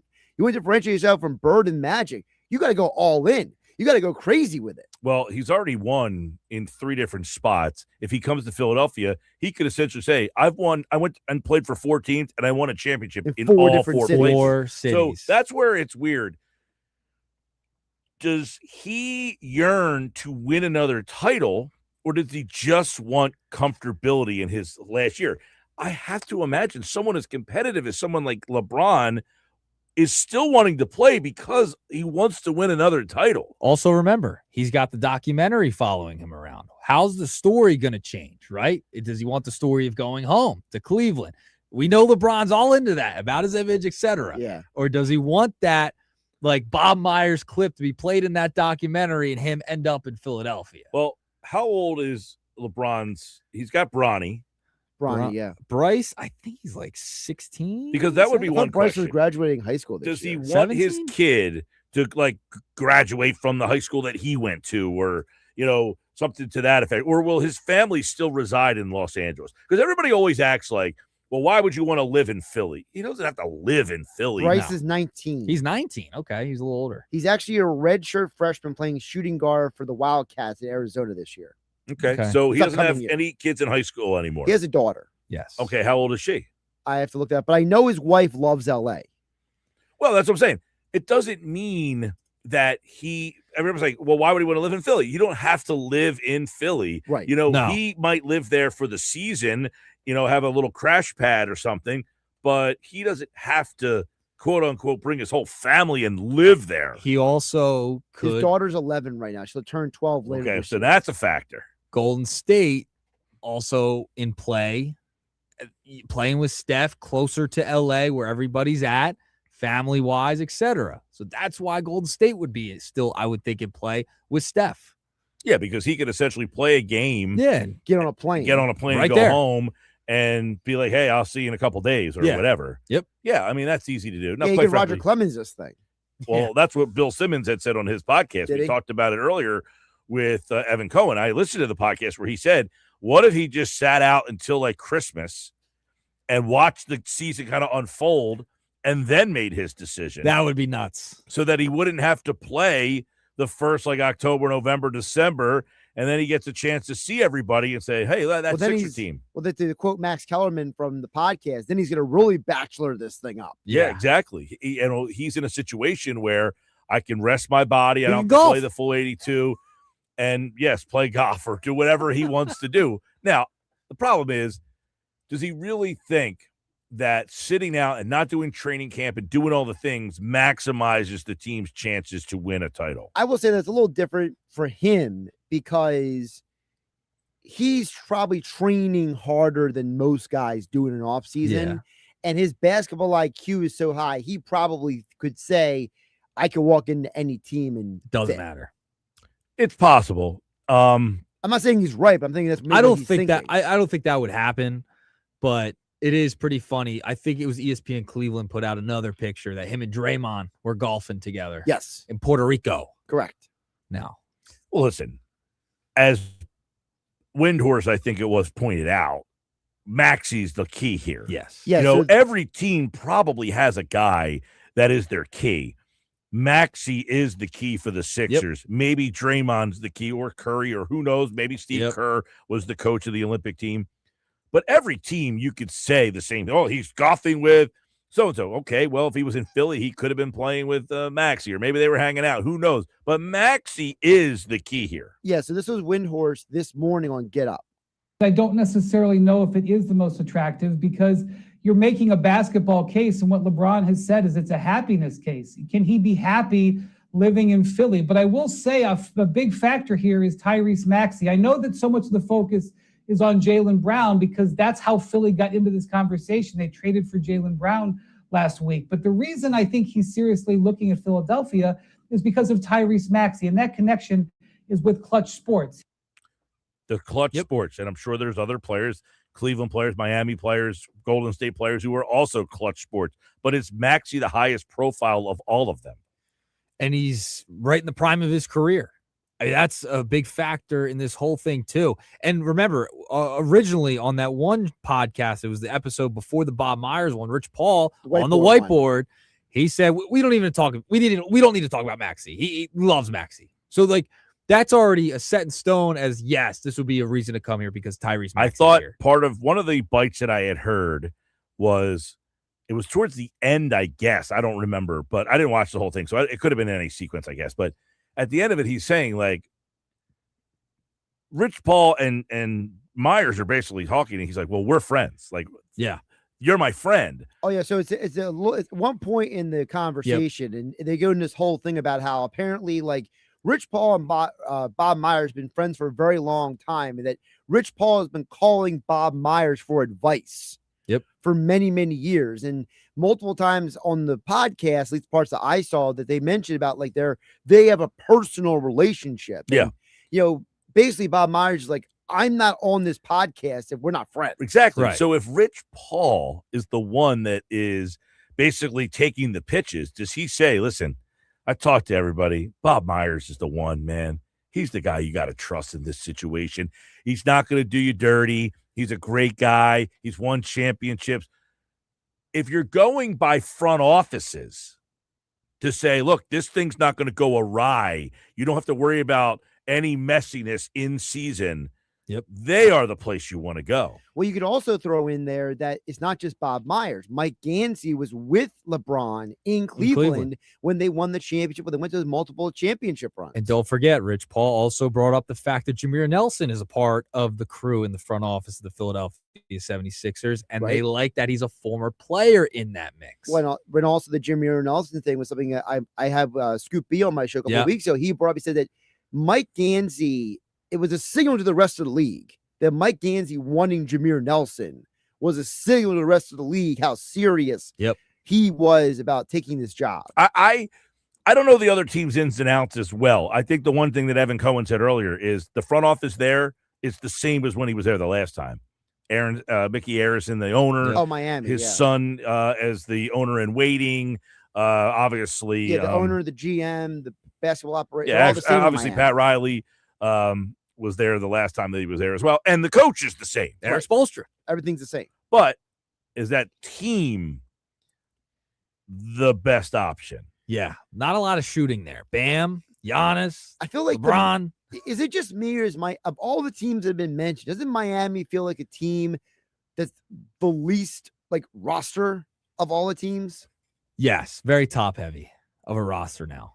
They used to be a team with depth, and now it's more so top heavy. Well, and not only, et cetera. Not only that, you have a situation where you have a guy like LeBron, who's this big physical force who has the ball. And what is Giannis? Is a big physical guy who likes to have the ball. And how much does LeBron want to be that top number one option and the ball handler every single night, all the time? I don't think LeBron minds the ball handling. But I don't think he wants to be that top guy every single night anymore. I think that point, the second part is right. I think it's been made very obvious that LeBron, he's looking to defer a little more now that he's 41 years old. But so the question is, though, if you have a team that you're walking into,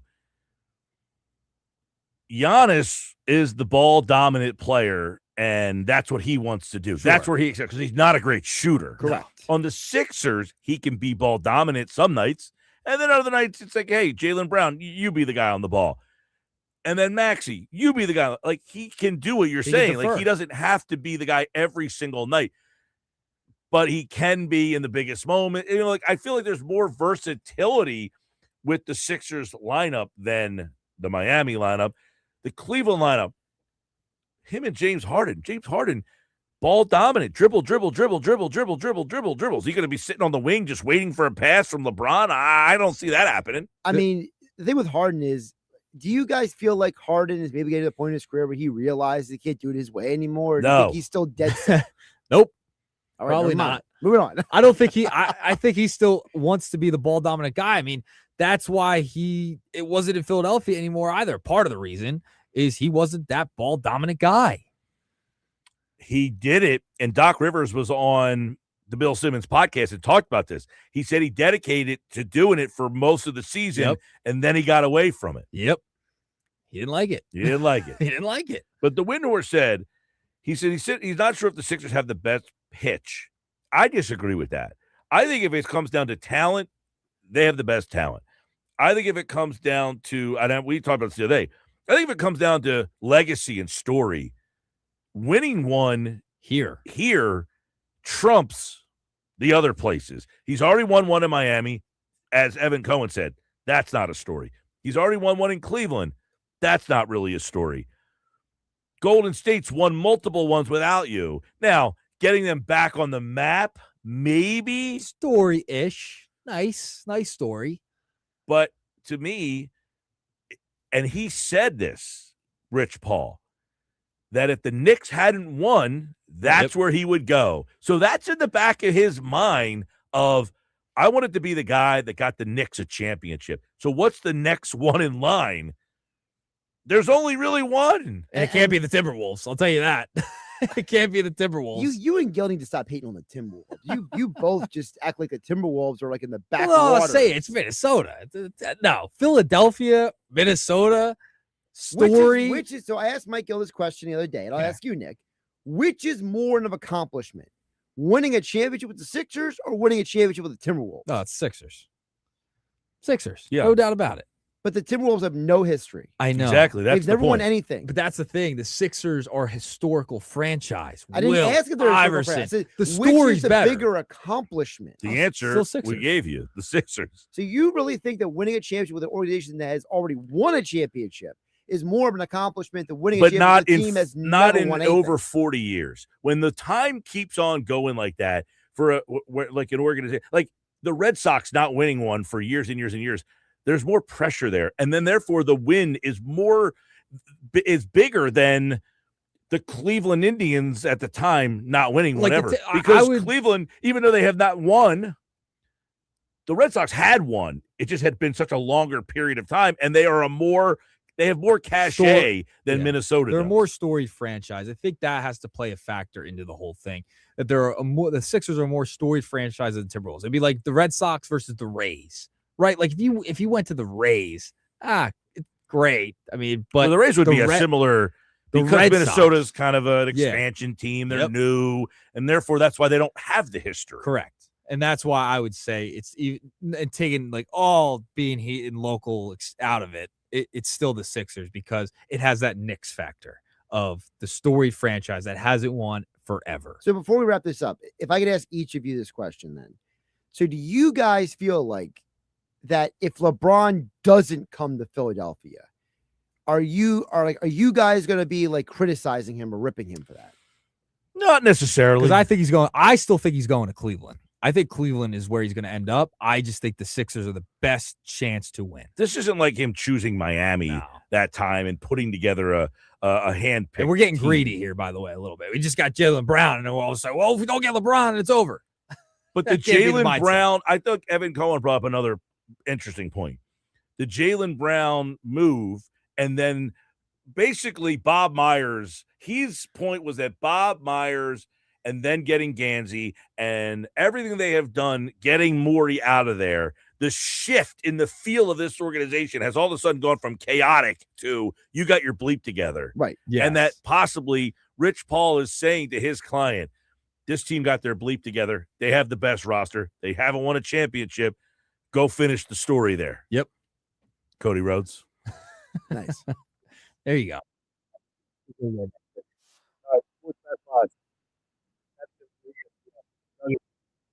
We're live tomorrow down at Pig Dog in Wildwood. I'll see you tomorrow. It'll be a fun time. On the beach. On the beach. What's the weather like out there today? It was nice. I think it's going to rain tonight. Though. Yikes. Well, I hope it doesn't rain tomorrow. I know. We'll be on the beach tomorrow. Should I wear my sleeve cutoff tomorrow? Jeez. You're on the beach? Yeah, sure. Why not? That's a good place to wear it. We'll be there tomorrow. Pig Dog in Wildwood. Stop out and see us. When we come back, Kevin Durso, our Flyers insider. The Flyers have been rejected. The Anaheim Ducks match the offer for Leo Carlsson. What does it mean? What's next for the Flyers? That's next. This is the Sports Bash.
All right, 531 Sports Bass Live, 97.3 ESPN. It was announced earlier today. Leo Carlsson is staying with Anaheim. The Ducks have matched the 5-year offer sheet, so he will stay in Anaheim. What's next for the Flyers? Kevin Durso, our Flyers insider, is here to explain where the Flyers could go from here. A lot of cap space. Now what? Let's bring him in. Kevin Durso joins me now on the Sports Bass Live on 97.3 ESPN. Durso, we talked on Monday. It was a huge swing. It's a miss. We are not shocked, though, that they missed on this, right? No, I never gave it much more than a 15-20% chance of succeeding, and that was only because from the initial moment that the offer sheet dropped to the weekend kind of coming and going and what Anaheim was trying to do in the public eye anyway, some of the contracts that they were trying to work on, the Minchikov extension, for example, that had a $7.2 million cap hit, you started to try to do the math, and it looked a little more favorable. So I upped my percentage to closer to 15-20%, but I never got much further than that. It kind of just felt like it was never off the ground the way you wanted to. It was going to have to be kind of done in secret, that like, oh, Anaheim just felt like they couldn't make this work. But they took the approach that I would have taken with this, which is match the deal now, worry about the cap later. That's what the Flyers would have done in the same sense, and that's what Anaheim did. So if they didn't think this was going to happen, they take the swing. Do they have a plan B, do you think? Because now you've got everybody excited. You've got the team excited. You've got the city like, hey, we might get this guy, even though it might not happen. Do they have a plan B? Not to me. I can't think of one in the immediate. I mean, right now you just kind of have your in-house business. I don't think the trade market is ramped up right now. I think you're at a stage of the offseason where a lot of the GMs go on vacation. And they've done their work. They've gotten through the draft. They've gotten through free agency the first week or so. And that's kind of all she wrote for most of the teams. So you took your shot by doing this in that time frame. You had to wait the period of time you did for 6 days. You kept that sliver of hope that it might work.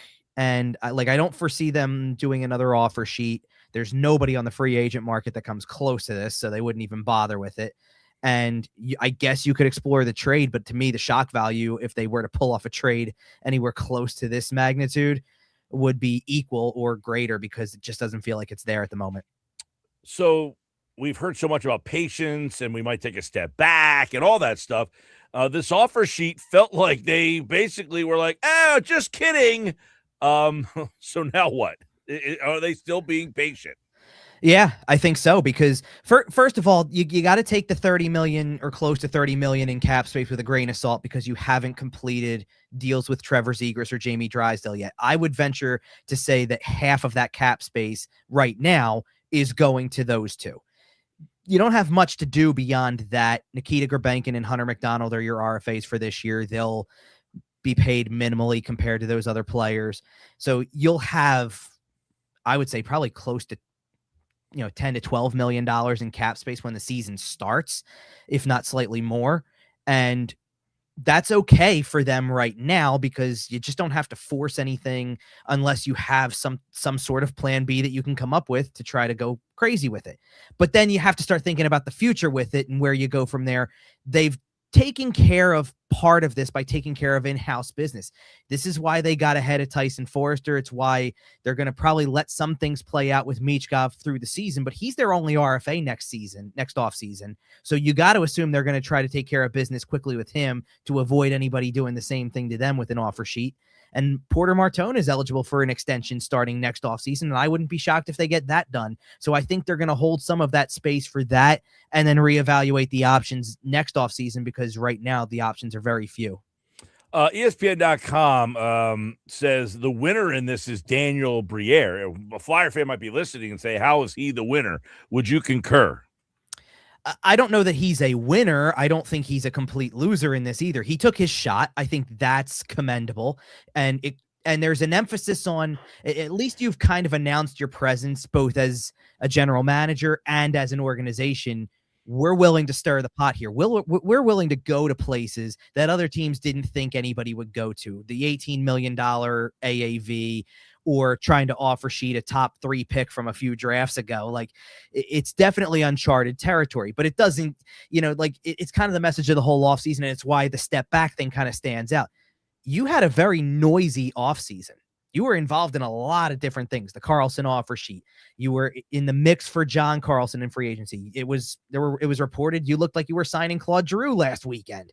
None of those things actually happened. So it was a noisy offseason with not very many results. And that's kind of what you take away from this. Yeah, $30 million in cap space and a team that looks very similar to the team you had a year ago. So what happens with the cap space? I mean, do you just kind of sit on it here? Well, you're using part of it on Zegras and Drysdale, a big chunk of what's left. You know, like I said, probably close to half. And then I think you're sitting on most of the rest because you just want to prepare yourself for the next opportunity. You don't want to throw it all away on something that you don't need.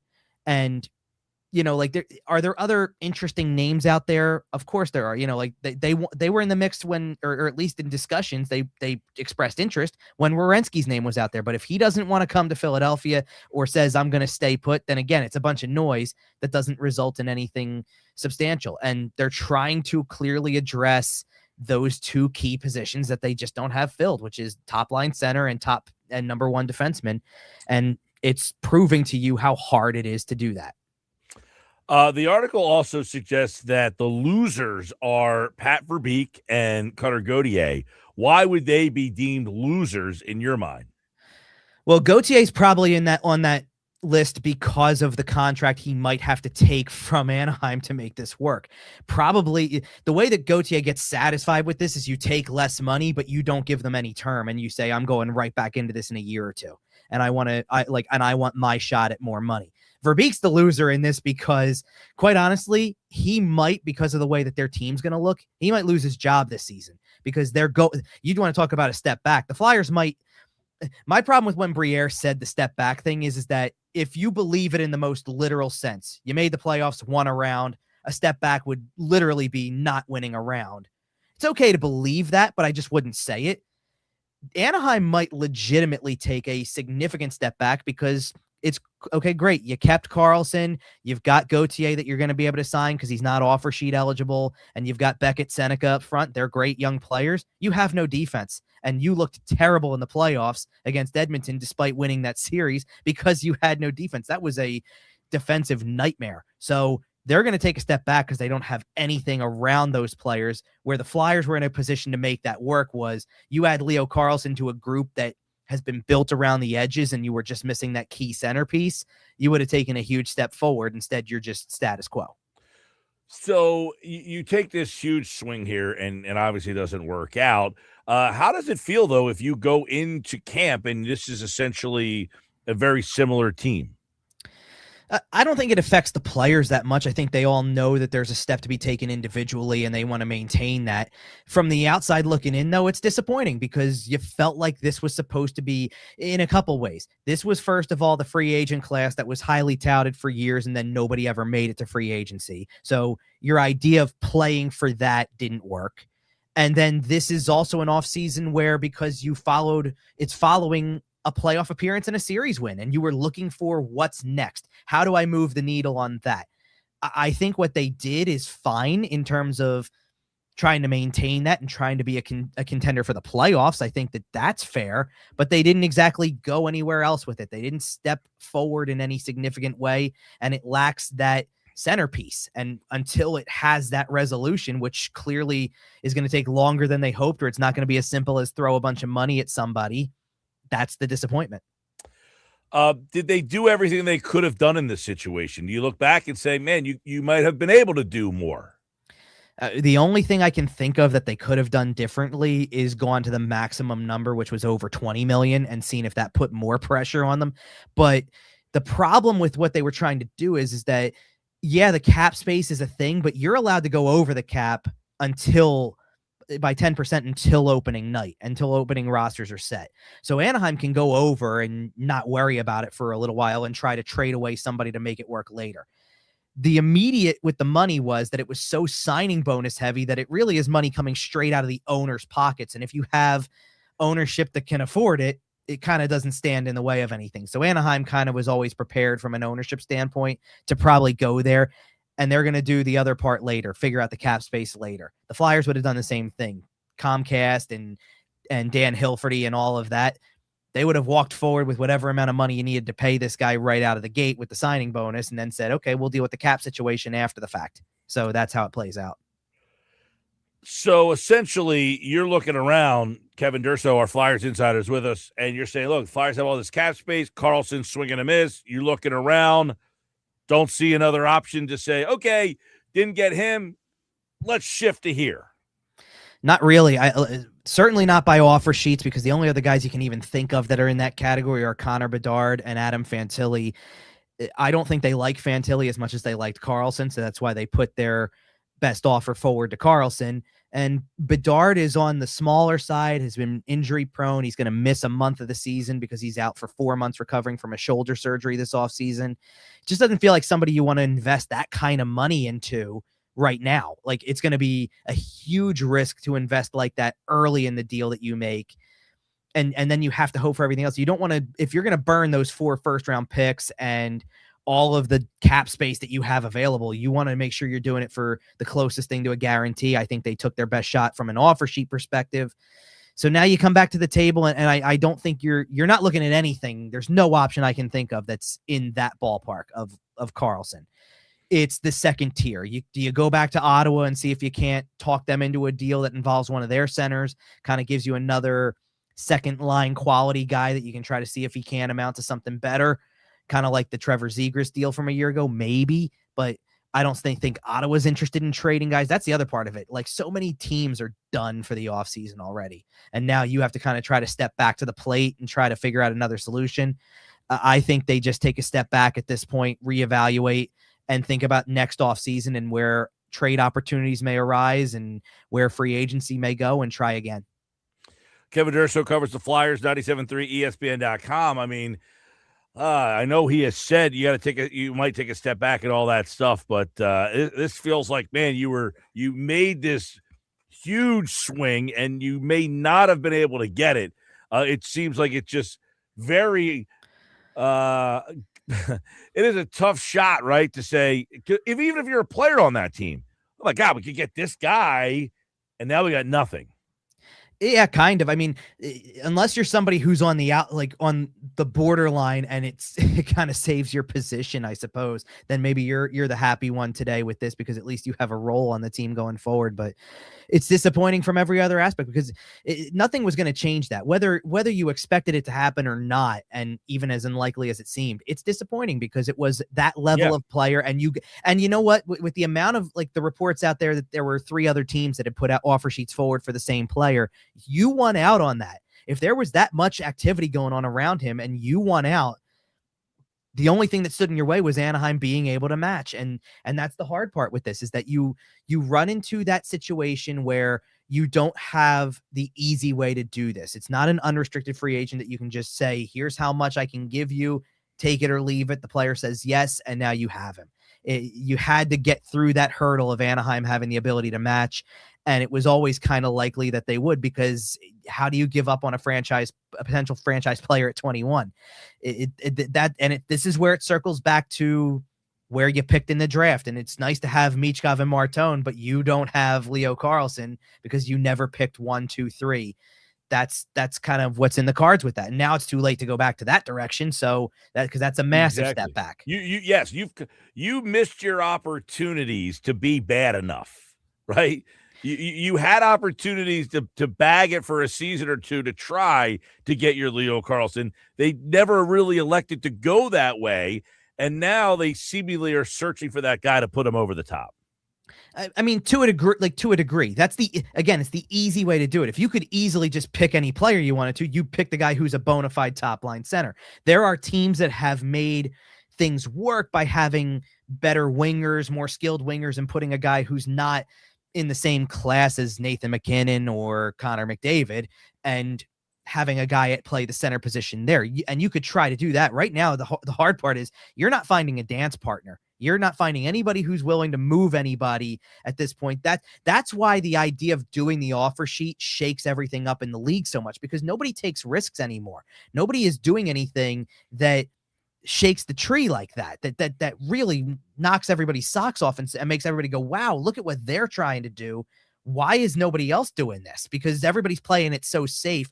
Get your guys, keep them. Even if you picked as high as you did and you have guys that aren't of as much value as Leo Carlsson would be, you're still holding on tight to them because you just feel like you can't walk away from what it stands for. A first, a second, a third overall pick. That's what they are. And you don't want to admit defeat on that, because GMs do that, you likely lose your job. So that's the safe play that everybody keeps taking. And Briere tried to do the other option, which was to shake everything up, and it just fell short. All right, well, we'll see if Briere has another trick up his sleeve. Durso doesn't see one, but I guess he could. We didn't see this one coming either. We'll certainly keep our eyes on that. At Kevin_Durso, and the Flyers miss out on Leo Carlsson. He is going back to Anaheim. All right, Kevin, appreciate it, man. You got it, guys. Thanks. All right, there's Kevin Durso. You can read more about the story over at 97.3 ESPN.com. All right, coming up, we got more Sports Bash. We'll finish up the show, including Jaylen Brown makes his pitch to LeBron James, and Fourier gets told that they are not getting Leo Carlsson. You'll hear his reaction. Still to come, more Sports Bash, 97.3 ESPN.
5:52, getting ready to get out of here. Tomorrow we're live at Pig Dog in Wildwood. Stop out and see us there on tomorrow's show.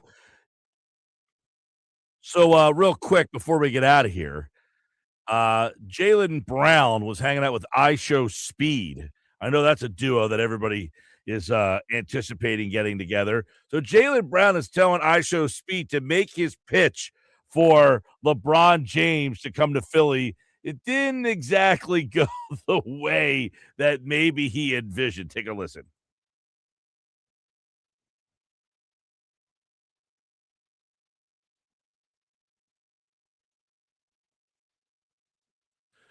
Yeah, they got PG-13, and he's basically like, yeah, that's why I'm in Philly.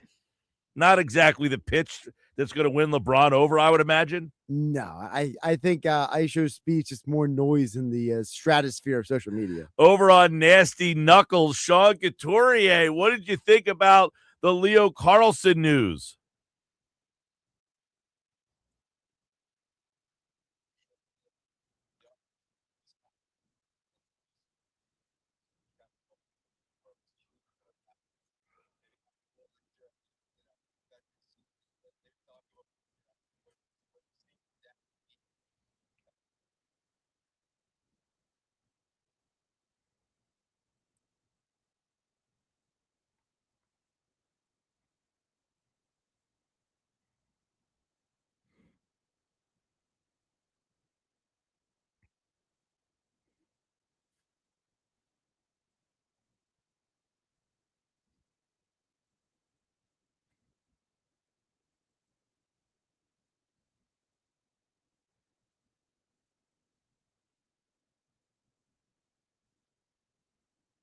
All right, so there's Couturier. He says, we had so many prospects. Sound like he was okay with losing the 4 first-round picks. Yeah, they want the player here, and that's why it feels like a little bit of a gut punch if you're a player on the team.